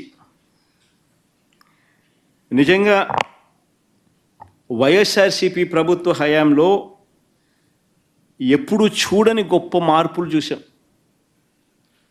ఆరోగ్యశ్రీ అనేది వైఎస్ఆర్సీపీ ప్రభుత్వం రాకమునుపు కేవలం 1000 రోగాలకు మాత్రమే పరిమితమై ఉన్న ఆరోగ్యశ్రీని వైఎస్ఆర్సీపీ ప్రభుత్వం వచ్చిన తర్వాత ఏకంగా 25 లక్షల దాకా ఉచితంగా వైద్యాన్ని అందించడం మొదలెట్టాం. 25 లక్షల దాకా ఉచిత వైద్యాన్ని తీసుకెళ్తూ ఆరోగ్యశ్రీ పరిధిని 3,300 ప్రొసీజర్లకు తీసుకెళ్తూ ఈరోజు ఆరోగ్యశ్రీ పరిధిని ఏకంగా 25 లక్షల దాకా ఉచితంగా వైద్యం అందేలా విస్తరింపజేశాం. చంద్రబాబు నాయుడు గారి హయాంలో ఆరోగ్యశ్రీకి సంబంధించిన బిల్లులు less than 1,000 crores ఉన్న పరిస్థితి నుంచి ఏకంగా ఈరోజు ఆరోగ్యశ్రీ అమౌంట్స్ ఏకంగా 3,600 కోట్లు దాటిన పరిస్థితులు.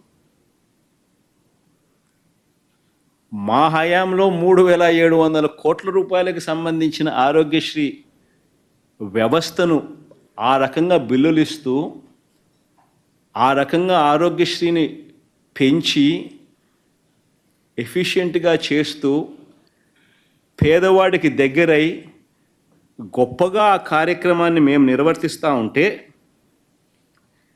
వీళ్ళు దీన్ని ఏం చేస్తారు? ఇది నిజంగా సోషియో ఎకనామిక్ సర్వేలు వీళ్ళు రాసిన మాటలు ఒకసారి చదువుదాం, చాలా ఇంట్రెస్టింగ్గా ఉంటాయి.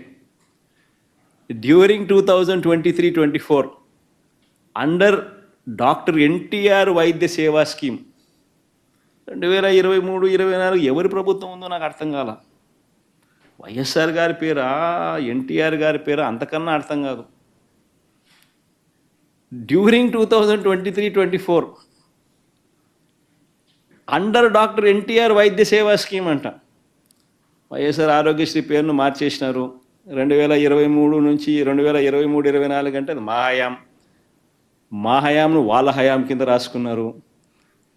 డాక్టర్ ఎన్టీఆర్ వైద్య సేవా స్కీమ్ కింద 13,22,319 మంది పేషెంట్లకు మేలు జరిగించినారంట.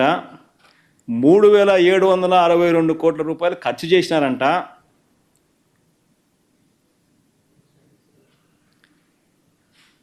డాక్టర్ ఎన్టీఆర్ వైద్య సేవ ఫ్రమ్ 1/4/2023 31/3/2024. ఆ టైంలో ఎవరి ప్రభుత్వం ఉన్నది? అంటే వైఎస్ఆర్సిపి ప్రభుత్వం చేసిన ఆరోగ్యశ్రీ, డాక్టర్ వైఎస్ఆర్ ఆరోగ్యశ్రీ స్కీమ్ను 3,700 కోట్ల రూపాయలు ఖర్చు చేసి పేదలకు మంచి చేస్తూ 13,22,000 మందికి కుటుంబాలను నిలబెడుతూ 3,762 కోట్ల రూపాయలు ఖర్చు చేసి మంచి చేస్తే ఆ మంచి ఎక్కడ వైఎస్ఆర్సీపీ ప్రభుత్వానికి వస్తుందేమో అని చెప్పి ఒకవైపున ఆరోగ్యశ్రీని నిర్వీర్యం చేసేశారు. దాన్ని కూడా మళ్ళా డాక్టర్ ఎన్టీఆర్ వైద్య సేవ అని చెప్పి పేరు మార్చి మేము ఖర్చు పెట్టింది కూడా మీరు ఖర్చు పెట్టేట్టుగా రాసుకొని దొంగ పబ్లిసిటీకి, దొంగ అబద్ధాలకు చేస్తూ ఉన్నారు అని అంటే మీకన్నా దిక్కుమాలిన ప్రభుత్వం ఏదైనా ఉంటుందని అడుగుతా ఉన్నా. ఈరోజు ఆరోగ్యశ్రీ పరిస్థితి ఏమిటి మీ హయాంలో? 104, 108 ఎంప్లాయీసు ధర్నాలు చేస్తూ ఉన్నారు. మీ ప్రభుత్వం వచ్చి 6 నెలలు అయితే 4 నెలల నుంచి జీతాలు అందడం లేదని చెప్పి ధర్నాలు చేస్తూ ఉన్నారు. ఈరోజు 104, 108 పరిస్థితి అది. ఆరోగ్యశ్రీలో ఈరోజు నెట్వర్క్ హాస్పిటల్కి సంబంధించిన బిల్స్ మీ ప్రభుత్వం అధికారంలోకి వచ్చిన తర్వాత 1 ఏప్రిల్ నుంచి ఈ రోజు దాకా బిల్స్ పెండింగ్, 6 నెలల బిల్స్ పెండింగ్.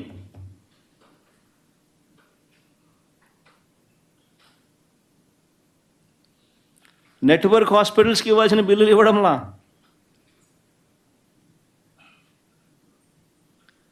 ఈరోజు పేషెంట్ల పరిస్థితి అగమ్య గోచరంగా ఉంది. ఈరోజు గవర్నమెంట్ రంగంలో 0 వేకెన్సీ పాలసీస్ మేము తీసుకొని వచ్చి ప్రతి హాస్పిటల్లోనూ required number of specialist doctors ఉండేట్టుగా, రిక్వైర్డ్ నెంబర్ ఆఫ్ నర్సులు ఉండేట్టుగా, పారామెడిక్స్ ఉండేట్టుగా చర్యలు తీసుకుంటూ 0 వేకెన్సీ పాలసీ మేము తీసుకొస్తే ఈరోజు మీ ప్రభుత్వ హయాంలో ఏం చేస్తూ ఉన్నారు? లెఫ్ట్ రైట్ సెంటర్ డాక్టర్ల వేకెన్సీస్ పెంచుతూ పోతూ ఉన్నారు. రిక్రూట్మెంట్ ఆపేశారు. 17 కొత్త మెడికల్ కాలేజీలు మేము కడితే అందులో విజయనగరం, రాజమండ్రి, ఏలూరు, మచిలీపట్నం, నంద్యాలలో ఈ 5 కాలేజీలు ఆల్రెడీ అడ్మిషన్ స్టార్ట్ అయిపోయి, కన్స్ట్రక్షన్ కంప్లీట్ అయిపోయి అడ్మిషన్ స్టార్ట్ అయిపోయిన పరిస్థితుల్లో ఉన్న కాలేజీలు ఈ 5, అందులో ఈ 17లో మరో 3 కాలేజీలకు, పులివెందులతో సహా మరో 2 కాలేజీలకు సెంట్రల్ గవర్నమెంట్ సీట్లను కూడా అలొకేట్ చేసింది.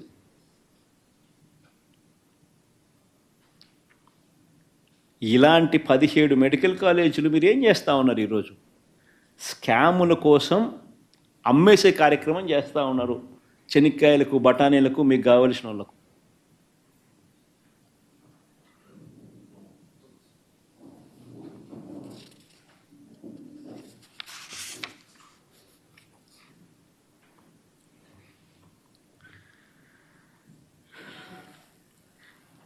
చంద్రబాబు నాయుడు ఇంకొక అడుగు ముందుకు వేద్దాం. నెక్స్ట్ టాపిక్ లేకపోతే మళ్ళా చంద్రబాబు నాయుడు గారి అసెంబ్లీ సమావేశాల్లో మనం చూస్తూ ఉన్న కామన్ డైలాగ్ ఏంది?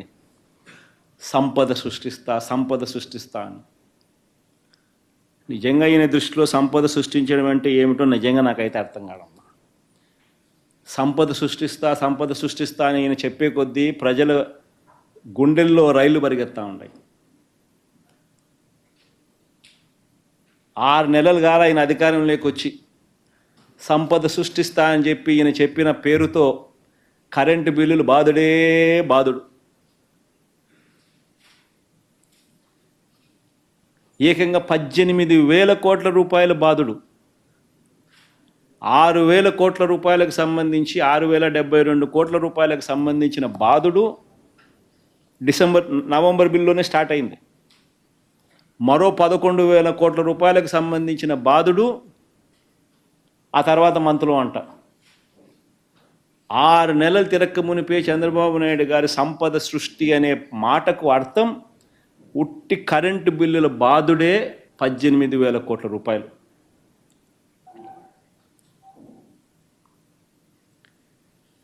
ఇదే చంద్రబాబు నాయుడు గారి సంపద సృష్టిలో భాగంగా బాధుడే బాధుడు కార్యక్రమంలో సంపద సృష్టిలో ఈయన ఏమంటాడు, కేంద్రంలో నిర్మలా సీతారామన్ గారితో ఫైనాన్స్ మినిస్టర్తో తాను మాట్లాడాడంట, జిఎస్టీలో 1% సర్చార్జ్ చేయాలంట. ఎందుకు ఈయనకి ఇవ్వడానికంట, ఆయన బాధి ఈయనకి డబ్బు ఇవ్వాలంట అని ఈయన మాట్లాడి వచ్చినానని చెప్తాడు అసెంబ్లీలో. సంపద సృష్టి అంటాడు దాన్ని. ఈయన సంపద సృష్టిలో భాగంగా ఏమిటి, ఉన్న మెడికల్ కాలేజీలు స్కాములు చేసి అమ్ముతా ఉన్నాడు. రాష్ట్ర ప్రభుత్వం కడతా ఉన్న 3 పోర్టులు ఆల్రెడీ ఆ పోర్టులకు సంబంధించి దాదాపుగా 50% పనులు అయిపోయినాయి. ఒక పోర్టులో అయితే 65% పైన అయిపోయింది, ఇంకొక పోర్టులో 30% పైన అయిపోయింది, ఇంకొక పోర్టులో 25% పైన అయిపోయింది. యావరేజ్ కింద దాదాపుగా 3 పోర్టులు కలుపుకుంటే దాదాపుగా 45% పనులు అయిపోయినాయి. ఫైనాన్షియల్ టైప్ ఆల్రెడీ అయిపోయింది, దానికి సపరేట్ మ్యారిటైమ్ అదనపు ఆదాయం వస్తుంది. ఇటువంటి పోర్టులు కానీ ఇటువంటి మెడికల్ కాలేజీలు కానీ రాష్ట్ర ప్రభుత్వం ఈరోజు కడతా ఉన్న ఈ డబ్బులు లక్షల కోట్లు అవుతాయి రేపు పొద్దున. నాగార్జున సాగర్ కట్టడానికి అప్పట్లో 600 కోట్లు 900 కోట్లు నా మెమరీ కరెక్ట్ అయితే. ఈరోజు ఇదే నాగార్జున సాగర్ ప్రాజెక్ట్ కట్టాలంటే ఎన్ని వేల కోట్లు కావాలా? ఈరోజు కట్టే ఈ పోర్ట్ల విలువ అంతే, ఈరోజు కట్టే ఈ మెడికల్ కాలేజీల విలువ అంతే. ఇట్లాంటివి కడితేనే రాష్ట్ర ప్రభుత్వానికి అదనపు ఆదాయాలు పెరుగుతాయి. దీన్ని సంపద సృష్టి అంటారు. ఈయనేం చేస్తా ఉన్నాడు, సంపద సృష్టి పేరు చెప్పి స్కాములు చేస్తూ వీటిని అన్నిటినీ తనకు కావాల్సిన వాళ్ళకి అమ్మాలంటాడు. ఇది సంపద సృష్టి అంటాడు. సంపద సృష్టిలో భాగంగా ఇంకోసారి ఏమంటున్నాడు, నిన్న అసెంబ్లీలో అంటాడు, రోడ్ల మీద చంద్రబాబు ఆయన కూటమి పార్టీలు రోడ్ల మీద ఏమంటాడు, కేంద్ర ప్రభుత్వం నేషనల్ హైవేస్ మీద ఏ రకంగా అయితే టోల్ వసూలు చేస్తూ ఉందో గ్రామీణ రహదారుల మీద రాష్ట్ర ప్రభుత్వం కూడా టోల్ వసూలు చేయాలి. ప్రయాణికులు ప్రయాణించే రోడ్ల మీద మీరు ప్రయాణం చేసినందుకు యూసర్ ఛార్జీలు మేము కలెక్ట్ చేస్తాము. దీన్నే సంపద సృష్టి అంటాడు. దీన్నే సంపద సృష్టి అంటున్నాడు. ఆశ్చర్యం నిజంగా నాకైతే. ఈయన పన్నులు వేసి బాధుడు చేసేదాన్ని సంపద సృష్టి అనడమే నాకు ఆశ్చర్యంగా ఉంది. ఇదే చంద్రబాబు నాయుడు గారి హయాంలో 2014 నుంచి 19 ఆయన 5 సంవత్సరాల కాలంలో 2019 నుంచి 2024 వైఎస్ఆర్సీపీ 5 సంవత్సరాల పాలనలో ఇదే రోడ్ల మీద మాత్రమే నేను చెప్తా ఉన్నా. ఎందుకనంటే విపరీతమైన దుష్ప్రచారం చేశారు. ఎవరి ప్రభుత్వంలో ఎంత ఖర్చు చేశారు అన్నది ఒక్కసారి డేటా చూద్దాం. రోడ్ల మరమ్మతుల కొరకు 2014 నుంచి 19 మధ్య 5 సంవత్సరాల చంద్రబాబు నాయుడు పరిపాలనలో ఆయన 2,953 కోట్లు ఖర్చు చేస్తే, రోడ్ల మరమ్మతుల కోసం వైఎస్ఆర్సీపీ 5 సంవత్సరాల పాలనలో 4,648 కోట్లు ఖర్చు చేసింది. రాష్ట్ర జిల్లా ప్రధాన రహదారుల నిర్మాణం కోసం చంద్రబాబు నాయుడు గారు 5 సంవత్సరాల కాలంలో అప్పట్లో 4,325 కోట్లు ఖర్చు చేస్తే, వైఎస్ఆర్సీపీ ప్రభుత్వ హయాంలో 2019 నుంచి 24 మధ్య రాష్ట్ర జిల్లా ప్రధాన రహదారుల నిర్మాణం కోసం 7,340 కోట్ల రూపాయలు ఖర్చు చేసింది. పంచాయతీరాజ్ రోడ్ల నిర్మాణం కోసం చంద్రబాబు నాయుడు గారి హయాంలో 3,160 కోట్ల రూపాయలు ఖర్చు చేస్తే, వైఎస్ఆర్సీపీ ప్రభుత్వ హయాంలో పంచాయతీరాజ్ రోడ్ల నిర్మాణం కోసం 5,543 కోట్ల రూపాయలు ఖర్చు చేసింది. జాతీయ రహదారుల నిర్మాణం చంద్రబాబు నాయుడు గారి 5 సంవత్సరాల పాలనలో రాష్ట్రంలో 14,353 కోట్ల రూపాయలు ఖర్చు జరిగితే, వైఎస్ఆర్సీపీ ప్రభుత్వ హయాంలో 25,504 కోట్ల రూపాయలు ఖర్చు తో జాతీయ రహదారుల నిర్మాణ పనులు జరిగాయి. మొత్తం 5 సంవత్సరాలలో రోడ్ల మీద మాత్రమే చెప్తా ఉన్నా, చంద్రబాబు నాయుడు గారి 5 సంవత్సరాల పాలనలో 24,792 కోట్ల రూపాయలు ఖర్చు చేస్తే వైఎస్ఆర్సీపీ 5 సంవత్సరాల పాలనలో 43,036 కోట్ల రూపాయలు ఖర్చు చేశాం. ఈరోజు చంద్రబాబు నాయుడు గారు మాట్లాడుతూ ఉన్న మాటలు ఏమిటి? ఆయన గతంలో మా హయాంలో ఖర్చు చేసిన 43,036 కోట్లే కిండల్ చేశాడు. ఏడైనా గుంతలున్నాయన్నాడు, రకరకాల విష ప్రచారాలు చేసినాడు. ఆయన దత్తపుత్రుడు ఇష్టం వచ్చినట్టుగా మాట్లాడారు. ఇంత ఖర్చు చేసినా కూడా ఇంత ఖర్చు చేసినా కూడా రోడ్లకు సంబంధించి దుష్ప్రచారమే మేము ఎదుర్కొన్న పరిస్థితుల్లో ఇదే పెద్ద మనిషి చంద్రబాబు నాయుడు గారు ఏం చేస్తూ ఉన్నాడు? ఈరోజు ప్రజల మీద రోడ్డు ట్యాక్స్ వేస్తాడట. ఆ రోడ్డు ట్యాక్స్తో వచ్చిన డబ్బుతో రోడ్లు వేయిస్తాడట.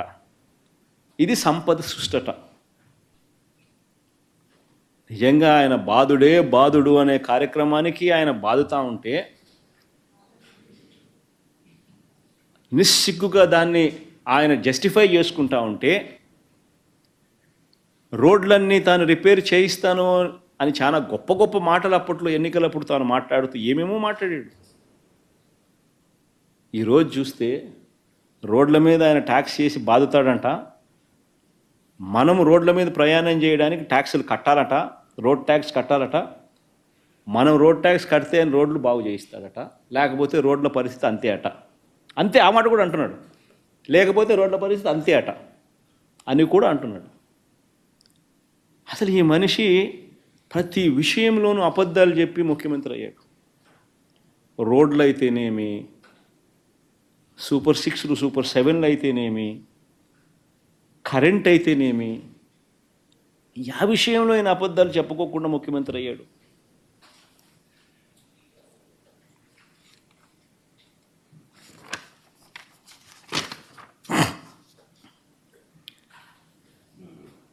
అసైన్డ్ భూముల విషయం అసెంబ్లీ నిజంగా చూస్తే నిజంగా ఆశ్చర్యం అనిపిస్తుంది. ఎంత నిస్సిగ్గుగా అబద్ధాలు ఆడుతూ ఉన్నారనంటే, ఎంత తప్పుడు ఆరోపణలు చేస్తూ ఉన్నారనంటే, ఎంత విష ప్రచారం చేస్తూ ఉన్నారు అనంటే, నిజంగా దళితులకు సంబంధించిన అసైన్డ్ భూములు ఏ దళితుడైనా కూడా మా ప్రభుత్వం రాకముందు పరిస్థితి ఏమిటి? పేరుకు మాత్రం దళితుల పేరు, అమ్ముకునే స్వేచ్ఛ లేదు. అమ్ముకోలేని పరిస్థితిలో వాళ్ళ ఇంట్లో వాళ్ళకి ఏం అవసరం వచ్చినా కూడా, లేదా వాళ్ళ లీగల్ హెయిర్స్కి వాళ్ళు ట్రాన్స్ఫర్ చేసుకోవాలనుకున్న పరిస్థితి ఏమిటి? అగమ్యగోచర పరిస్థితి.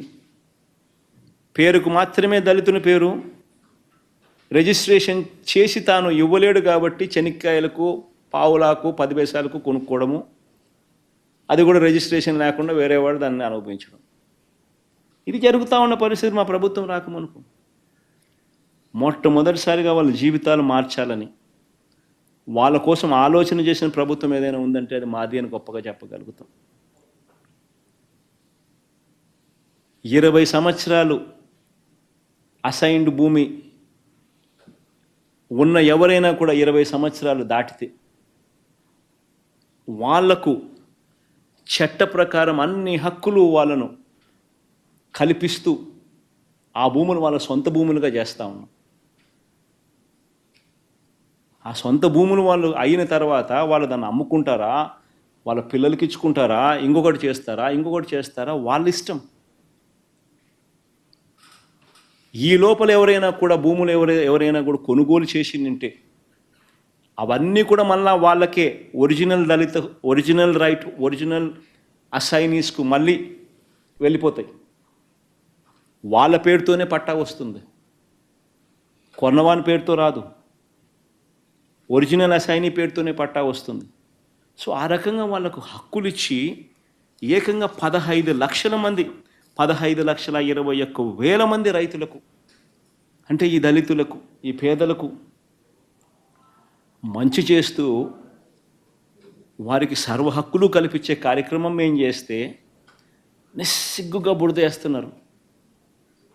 మళ్ళీ వాళ్ళ దగ్గర నుంచి హక్కులు తీసుకుంటారు, తీసుకునే దానికోసం అడుగులు ముందుకేస్తున్నారు. చట్టాన్ని క్యాన్సిల్ చేస్తారట, వాళ్ళకి ఇచ్చిన హక్కులు రద్దు చేస్తారట. అంటే వీళ్ళు మాత్రం పెత్తందారులు 10 పైసలకు 20 పైసలకు రైతుల దగ్గర నుంచి మాత్రం కొనుగోలు చేయాలి. ఆ అసైనీస్ దగ్గర నుంచి, ఆ దళితుల దగ్గర నుంచి, ఆ పేదల దగ్గర నుంచి వీళ్ళకి మాత్రమే మంచి రేటు రావాలి, మంచి రేటు ఉండాలా, వాళ్ళకు మాత్రం మంచి రేటు ఉండకూడదు. ఏమిటిదే? చంద్రబాబు నాయుడు ఇచ్చిన ఒకే ఒక మెమో ద్వారా ఏకంగా 2,06,000 ఎకరాలను ఉద్దేశపూర్వకంగా 22A పెట్టాడు. 98,000 మంది రైతులకు నానా కష్టాలు గురి చేశాడు. అసలు ఉద్దేశపూర్వకంగా 2,06,000 ఎకరాలు 98,000 మందిని రైతులను ఇబ్బంది పాలు చేస్తూ 22A అంటే నిషేధిత జాబితాలో పెట్టేసిండు. మేము దాన్ని విడుదల చేసినాం. నీ భూమి మీద, రైతుల భూమి మీద చంద్రబాబు నాయుడు చేసిన దాష్టికాన్ని విడుదల చేసినాం. రైతులను వాళ్ళకు మంచి చేస్తూ వాళ్ళ భూములకు మీద వాళ్ళకు సర్వ హక్కులు కల్పించాం 22A జాబితా నుంచి తీసేసిన తర్వాత. ఆ తప్పంటాడు.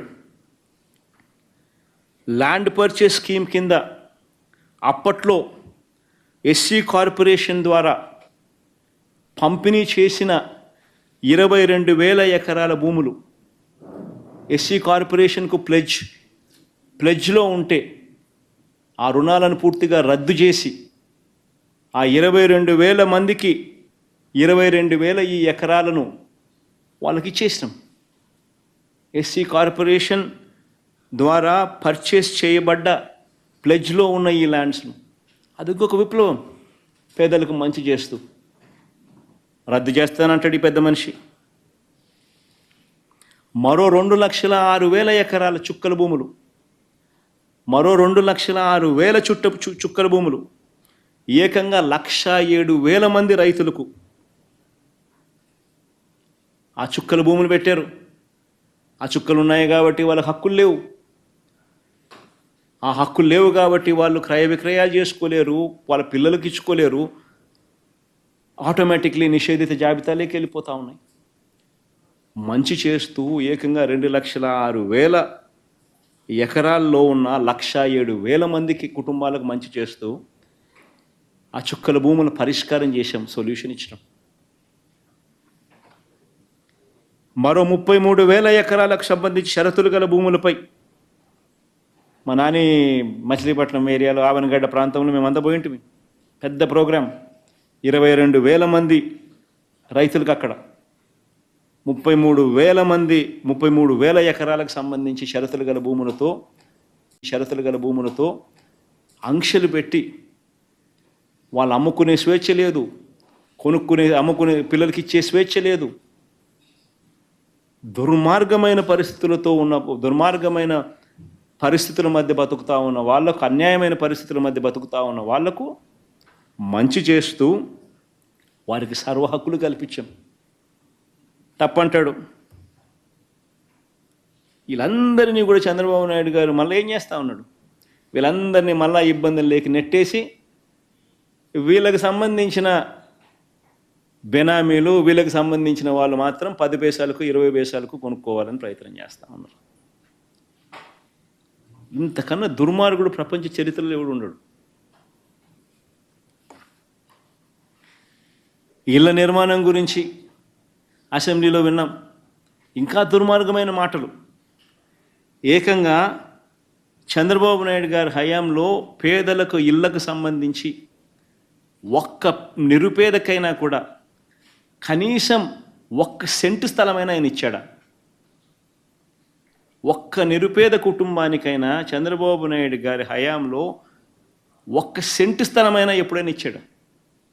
అలాంటిది మేము 30,60,000 కుటుంబాలకు అక్క చెల్లెమ్మల పేరు మీదనే మంచి చేస్తూ వాళ్ళ పేరుతో రిజిస్ట్రేషన్ చేశాం. ఇందులో 21 లక్షల ఇళ్ళ నిర్మాణం కూడా చేపట్టాం. 9,02,000 ఇళ్లను పూర్తి చేశాం. మిగిలిన 11 లక్షల ఇళ్ళు పునాదులు దాటి వివిధ దశల్లో నిర్మాణాల్లో ఉన్నాయి. ఏకంగా 17,000 జగనన్న కాలనీస్లో ఈరోజు అవి ఇల్లు కాదు, ఒక ఊళ్ళే నిర్మాణంలో ఉన్నాయి. ఎక్కడ మంచి పేరు వస్తుంది ఆ ఇల్లులు పూర్తవుతే, ఎక్కడ జగన్కు మంచి పేరు వస్తుంది అనే ఉద్దేశంతో ఏకంగా హౌసింగ్ ప్రోగ్రామ్నే ఈరోజు జరగడంలా.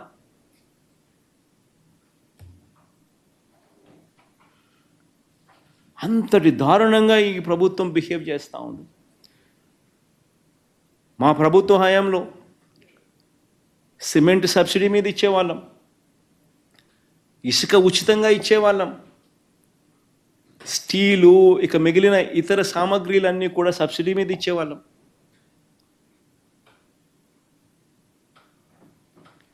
ఇవి కాక మరో 35,000 పావలా వడ్డీకి ఇచ్చేవాళ్ళం. రుణం కూడా 1,80,000 రూపాయలు డబ్బులు కూడా స్టేట్ గవర్నమెంట్ తరపు నుంచి వాళ్ళకు సపోర్ట్ చేస్తూ సబ్సిడీ కింద ఇస్తూ అంత బృహత్తర కార్యక్రమాన్ని ఈరోజు పూర్తిగా నిరుపేదలందరూ కూడా ఈరోజు చంద్రబాబు నాయుడు తిట్టుకుంటూ తిట్టుకుంటా ఉన్నారు.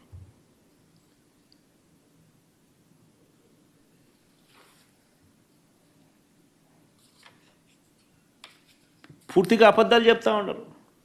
కన్స్ట్రక్షన్ పూర్తిగా ఆగిపోయిన పరిస్థితి కనిపిస్తున్నాయి చాలా చోట్ల. వెళ్ళి ఒకసారి గమనించండి. సిమెంట్ సబ్సిడీ, సిమెంట్ ఇవ్వడంలా కన్స్ట్రక్షన్ ఆగిపోయిన పరిస్థితి కనిపిస్తూ ఉంది. ఎవడు పట్టించుకోవడంలా. ఎందుకు అసెంబ్లీ నడుపుతూ ఉన్నారో, ఎందుకు ప్రభుత్వం నడుపుతూ ఉన్నారో వీళ్ళకి తెలియదు. ప్రజలకు అవసరమైన పనులన్నీ కూడా ఈరోజు పూర్తిగా పక్కకి వెళ్ళిపోయాయి.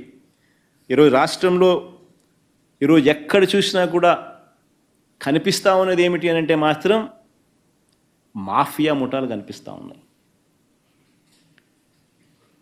రాష్ట్రంలో ఇవాళ కనిపిస్తూ ఉన్నది ఏమిటి అని అంటే మద్యం లిక్కర్లో స్కాము, ఇసుకలో రెండో స్కాము, ప్రతి నియోజకవర్గంలోనూ ప్యాకాట క్లబ్బులు, ఇది ఇంకో స్కాము.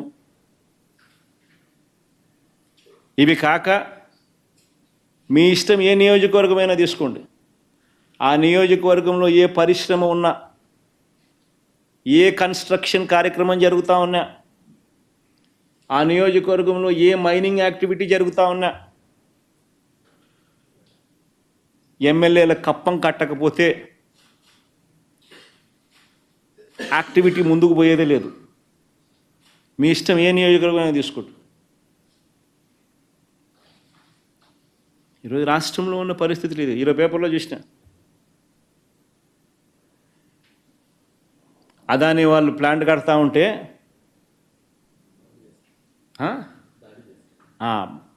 ఆశ్చర్యం. అది కూడా బీజేపీ ఎమ్మెల్యే, అంటే ఈ కూటమి ఎమ్మెల్యే చంద్రబాబు నాయుడు ప్రోద్బలంతో తిరుగుతూ ఉన్నాయి.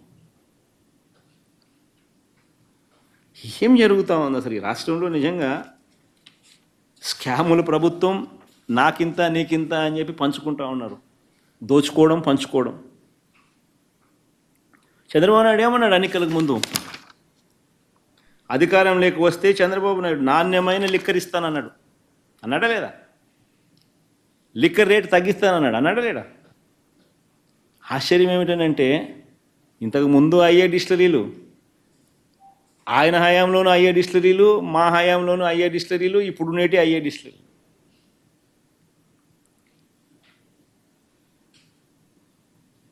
ఈరోజు చంద్రబాబు నాయుడు ఏం చేస్తూ ఉన్నాడు? లిక్కర్ రేటు తగ్గిస్తానన్నాడు, నాణ్యత పెంచుతానన్నాడు. ఈరోజు ఏం చేస్తూ ఉన్నాడు? ఈరోజు చీప్ లిక్కర్, అంటే అన్నిటికన్నా లోవెస్ట్ రేంజ్లో ఉన్న లిక్కర్ 80% అక్కడే కన్జంప్షన్. లిక్కర్ సేల్స్లో కూడా దాదాపు 85% అక్కడి నుంచే వస్తుంది లిక్కర్ రెవెన్యూస్లో కూడా. ఉన్న క్వాలిటీని ఇంకా ఫర్దర్గా తగ్గించినాడు. ప్రజల ఆరోగ్యాన్ని ఇంకా నాశనం చేసే కార్యక్రమానికి శ్రీకారం చుట్టాడు. కొత్త బ్రాండ్లు తీసుకొచ్చాడు. ఎప్పుడు మనం వినలా ఈ బ్రాండ్లు, ఎప్పుడు మనం చూడాలా ఈ బ్రాండ్లు.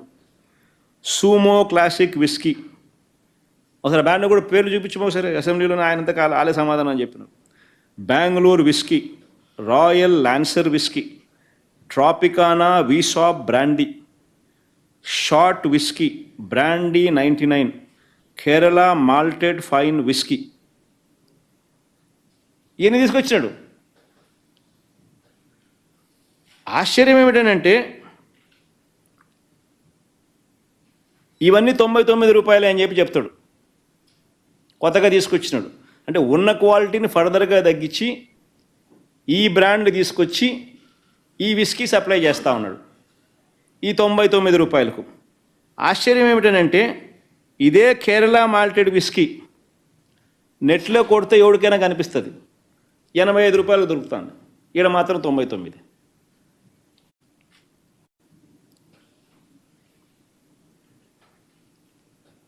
పాత ఉన్న చీప్ లిక్కర్, పాతది ఇంతకు ముందున్న పాత లిక్కరు క్వాలిటీని ఫర్దర్గా తగ్గించి నువ్వు 99 రూపాయలకు నువ్వు కొత్త బ్రాండ్ను మళ్ళీ తీసుకొచ్చి ప్రజల ఆరోగ్యంతో చెలగాటమాడుతూ, మరోవైపున ఇదే బ్రాండ్లు ఇదే లిక్కర్లు పరిస్థితి ఏమిటి అని చూస్తే బయట కేరళ మాల్ట్ విస్కీ ఇదే విస్కీ 85కే నెట్లో కనిపిస్తూ ఉంటే వేరే రాష్ట్రాల్లో మన దగ్గరికి వచ్చేసరికి 99కి అమ్ముతూ ఉన్నారు. అంటే క్వాలిటీ తగ్గించిన ఈ మద్యాన్ని వైఎస్ఆర్సీపీ కన్నా ఎక్కువ రేటుకి అమ్ముతున్నారు. మిగతా బ్రాండ్లు, మిగతా కథ, మిగతా చీప్ లిక్కర్ ఏదైతే ఉందో అవి ఇంతకుముందు 120 రూపాయలు ఉండేటి, సేమ్ అదే 120 రూపాయలు కొనసాగుతుంది ఎంఆర్పి. కానీ ఎక్కడా కూడా ఎంఆర్పికి అమ్మడంలా, ఎంఆర్పి ప్లస్ మాఫియా కమిషన్.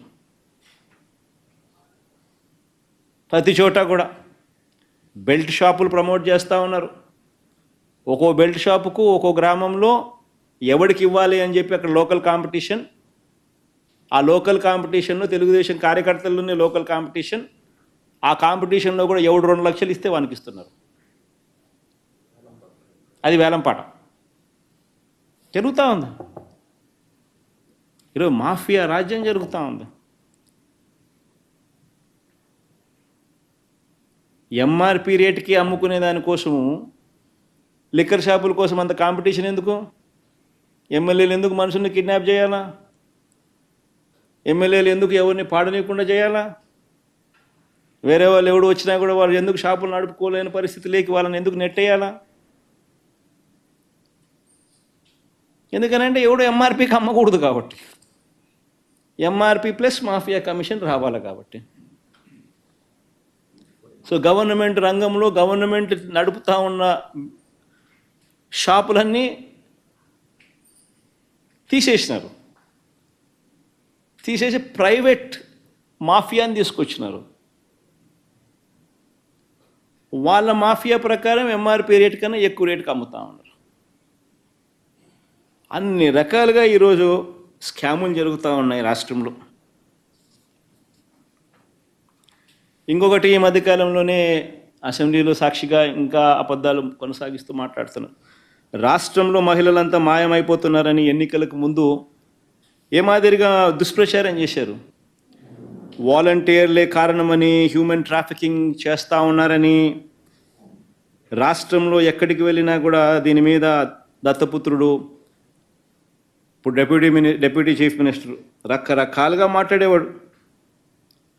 వాళ్ళు చేసిన ఆర్గనైజ్డ్ క్రైమ్లో ఇది కూడా, ఈ దుష్ప్రచారం కూడా ఒక భాగం. ఈరోజు సాక్షాత్తు వీళ్ళే అసెంబ్లీలో ప్రశ్నకు సమాధానం ఇస్తూ 2019 నుంచి 24 మధ్య 5 సంవత్సరాలలో కూడా కేవలం 46 మంది మాత్రమే హ్యూమన్ ట్రాఫికింగ్కు గురైనారని, కేవలం 34 కేసులు మాత్రమే రిజిస్టర్ అయినారని చెప్పి వాళ్ళంతకు వాళ్ళే చెప్పినారనంటే, గతంలో మరి 30,000 మంది హ్యూమన్ ట్రాఫికింగ్కి గురైనారని వీళ్ళు చెప్పిన దుష్ప్రచారానికి ఇది ఫుల్ స్టాప్ కాదా?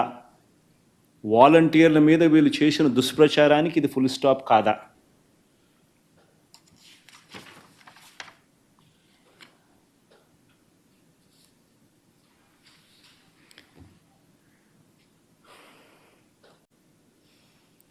చంద్రబాబు నాయుడు గారు, ఇదే పెద్ద మనిషి చంద్రబాబు నాయుడు గారు సూపర్ 6 పేరుతో ఏ రకంగా ప్రజలను మోసం చేశాడో మనమంతా చూసాం. ఏ రకంగా ఇదే పెద్ద మనిషి ఉద్యోగస్తులను కూడా మోసం చేస్తూ అడుగులు వేస్తున్నాడో కూడా చూసాం. 1వ తారీఖు వచ్చేసరికి ప్రతి ఉద్యోగస్తునికి జీతం అన్నాడు. 3 వారాలు అయిపోతా ఉంది ఇంకా జీతాలు ఇవ్వడంలా.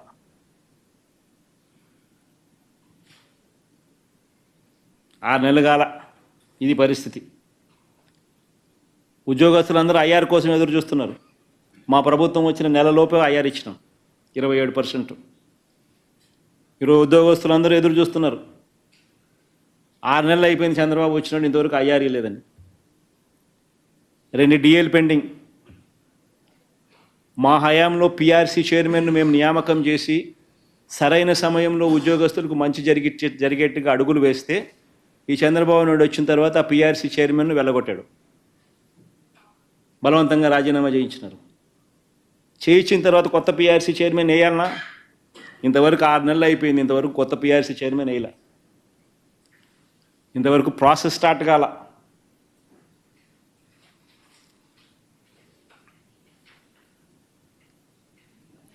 ఒకవైపున ఈ పరిస్థితి, రెండో వైపున ఉద్యోగాలన్నీ కూడా పీకుతా ఉన్నాడు.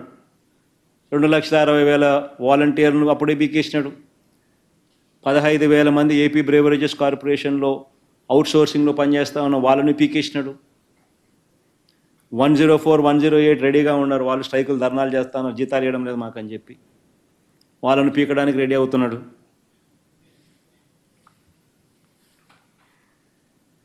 టాయిలెట్ మెయింటెనెన్స్కి సంబంధించిన స్కూళ్ళల్లో ఆయాలకు వాళ్ళకు జీతాలు సరిగ్గా లేవు. ఆర్పీలకు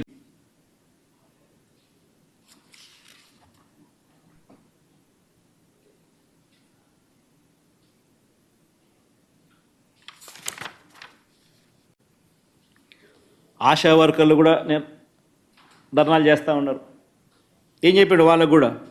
రిటైర్మెంట్ బెనిఫిట్ ఇస్తానన్నాడు, పదవి విరమణ వయసు పెంచుతానన్నాడు, బీమా సౌకర్యం కల్పిస్తానన్నాడు, జీతాలు పెంచుతామన్నాడు, మట్టి ఖర్చుల కింద 20,000 ఇస్తామన్నాడు. మేనిఫెస్టోలో కూడా పెట్టాడు.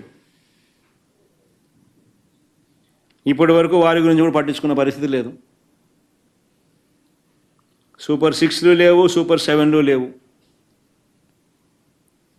వీటి వైఫల్యాలకు సంబంధించి ఇదొకటే కాదు, వాలంటీర్ల పరిస్థితి ఎంత దిక్కుమాలిన అబద్ధాలు ఆడుతూ ఉన్నాడంటే వాలంటీర్లకు సంబంధించి అన్యాయం అనిపిస్తుంది నిజంగా. అసలు వాలంటీర్లను అసెంబ్లీలో ఒక ప్రశ్నకు సమాధానం చెబుతూ అసెంబ్లీలో చెప్తాడు, ఆగస్టు 2023 అంటే మా హయాంలోనే ఆగస్టులోనే 2023లోనే వాలంటీర్ వ్యవస్థను మేము తీసేస్తామని చెప్పి. అది ఒకసారి చూపించి, లెటర్ ఉందా? లెటర్ పెట్టండి ఒకసారి. అది అసెంబ్లీలో ఈ లెటర్.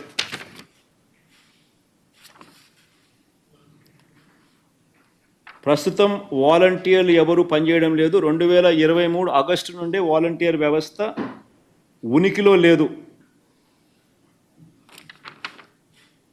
ఆశ్చర్యం అనిపిస్తుంది నాకైతే. మళ్ళా ఏమంటాడు? ప్రశ్న, వారి గౌరవ వేతనం నిమిత్తం విడుదల చేసిన నిధులు మొత్తం ఎంత? అంటే ఈ సంవత్సరం ఎంత విడుదల చేసినారనేది రెండో ప్రశ్న. 277 కోట్లు అంటాడు. అంటే ఈ సంవత్సరం కూడా 277 కోట్లు రిలీజ్ చేసామంటాడు. కరెక్టే కదా. ఆయన ముఖ్యమంత్రి కాకమునిపే, ఆయన ప్రభుత్వం రాకమునిపే ఏప్రిల్ మేలో వాళ్ళ జీతాలు అందినాయి. అంటే అది ఈ సంవత్సరమే ఇచ్చినట్టే కదా. ఈ సంవత్సరం ఇచ్చినట్టే కదా. ఏప్రిల్ మే జీతాలు ఇచ్చినారంటే ఈ సంవత్సరమే ఇచ్చినట్టే కదా. ఈయన ముఖ్యమంత్రి కాల, వాళ్ళ అదృష్టం కొద్దీ అప్పటికి. కానీ ఈ సంవత్సరంలో జీతాలు ఇచ్చినట్టే కదా మరి.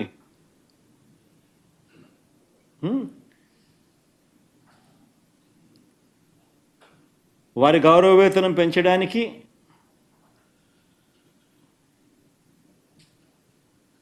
ఏదైనా ప్రతిపాదన ఉందా అని అంటే ఆ ప్రశ్నే ఉత్పన్నం కాదంట.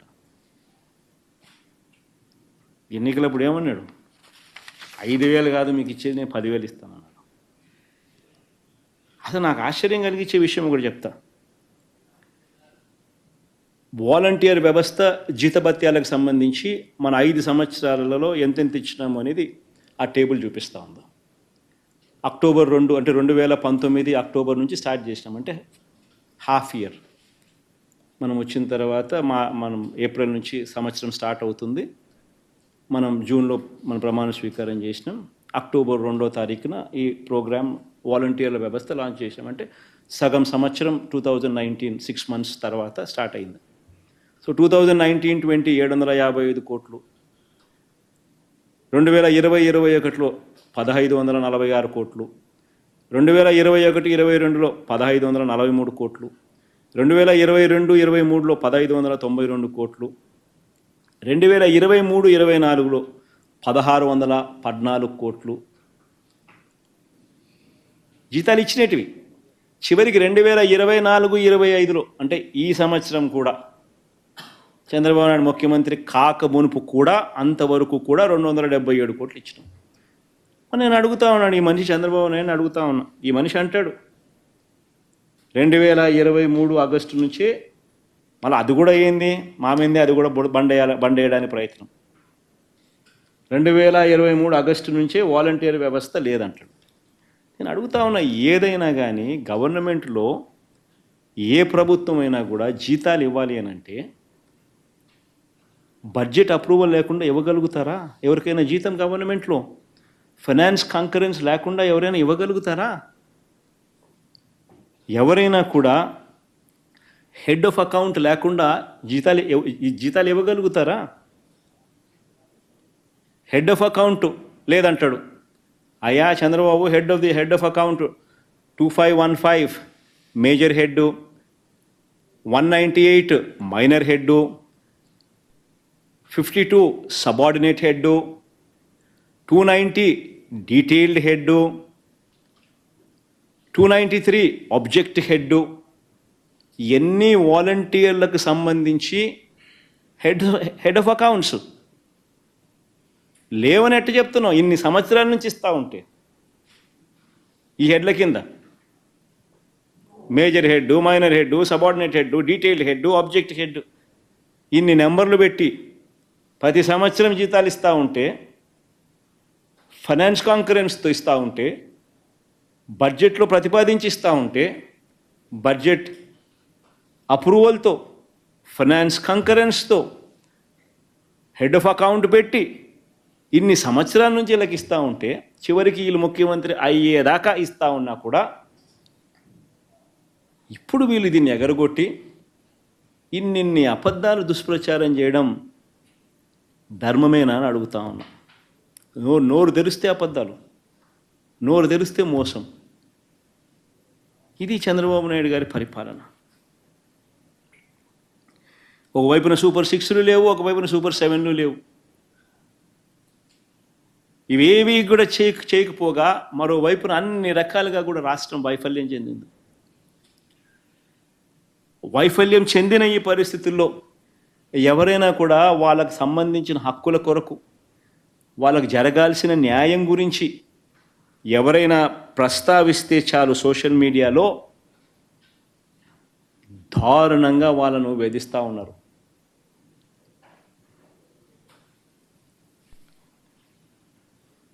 పోలీసులను వాడుకుంటా ఉన్నారు,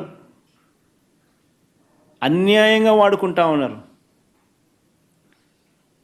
ఎమ్మెల్యేల చేత వాళ్ళ ప్రతి నియోజకవర్గంలో ఒక ప్రైవేట్ మాఫియా ముఠాను తయారు చేసి కొట్టిస్తున్నారు కూడా. పోలీసులు ఎలాగో కేసులు పెట్టరు, అది కూడా చేయండి అని.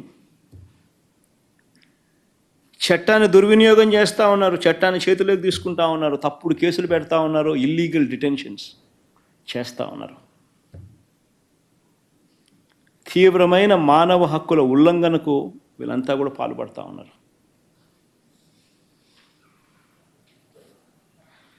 రిటైర్ అయిపోయిన కొంతమంది తనకు అనుకూలమైన అధికారులను ఒక జట్టుగా తయారు చేశాడు. ఏబి వెంకటేశ్వరరావు అని ఒకడు, ఆర్పి ఠాకూర్ అని ఇంకొకడు, యోగానంద్ అని ఇంకొకడు, రిటైర్డ్ ఆఫీసర్లు ఒక జట్టుగా తయారు చేశాడు. తన దగ్గర కూర్చోబెట్టుకుంటున్నాడు. వీళ్ళందరూ చేసేది ఏంది? జిల్లాల్లో చంద్రబాబు ప్రభుత్వానికి ఎవరు వ్యతిరేకంగా ఉన్నారో, ఎవరు చంద్రబాబు మీద వేదికలు పెట్టి వేదికలపైన గట్టిగా నిలదీస్తున్నారో వారి పేర్లను టీడీపీ పార్టీ వర్గాల నుంచి, ఇంటెలిజెన్స్ వర్గాల నుంచి వీళ్ళంతా సేకరిస్తారు. సేకరించి ఈ జాబితా ఆధారంగా, ఈ తప్పుడు ఫిర్యాదుల ఆధారంగా, ఈ జాబితాల ఆధారంగా ఎస్పీలతో వీళ్ళు ఫాలో అప్ చేస్తారు.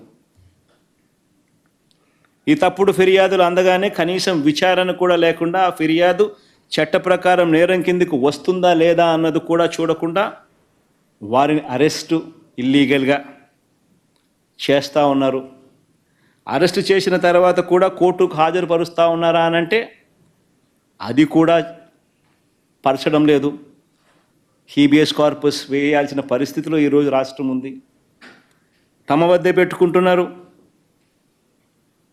కళ్ళకు గంతలు కడతా ఉన్నారు. వాళ్ళందరికీ కూడా రకరకాల పోలీస్ స్టేషన్లు తిప్పుతూ ఉన్నారు.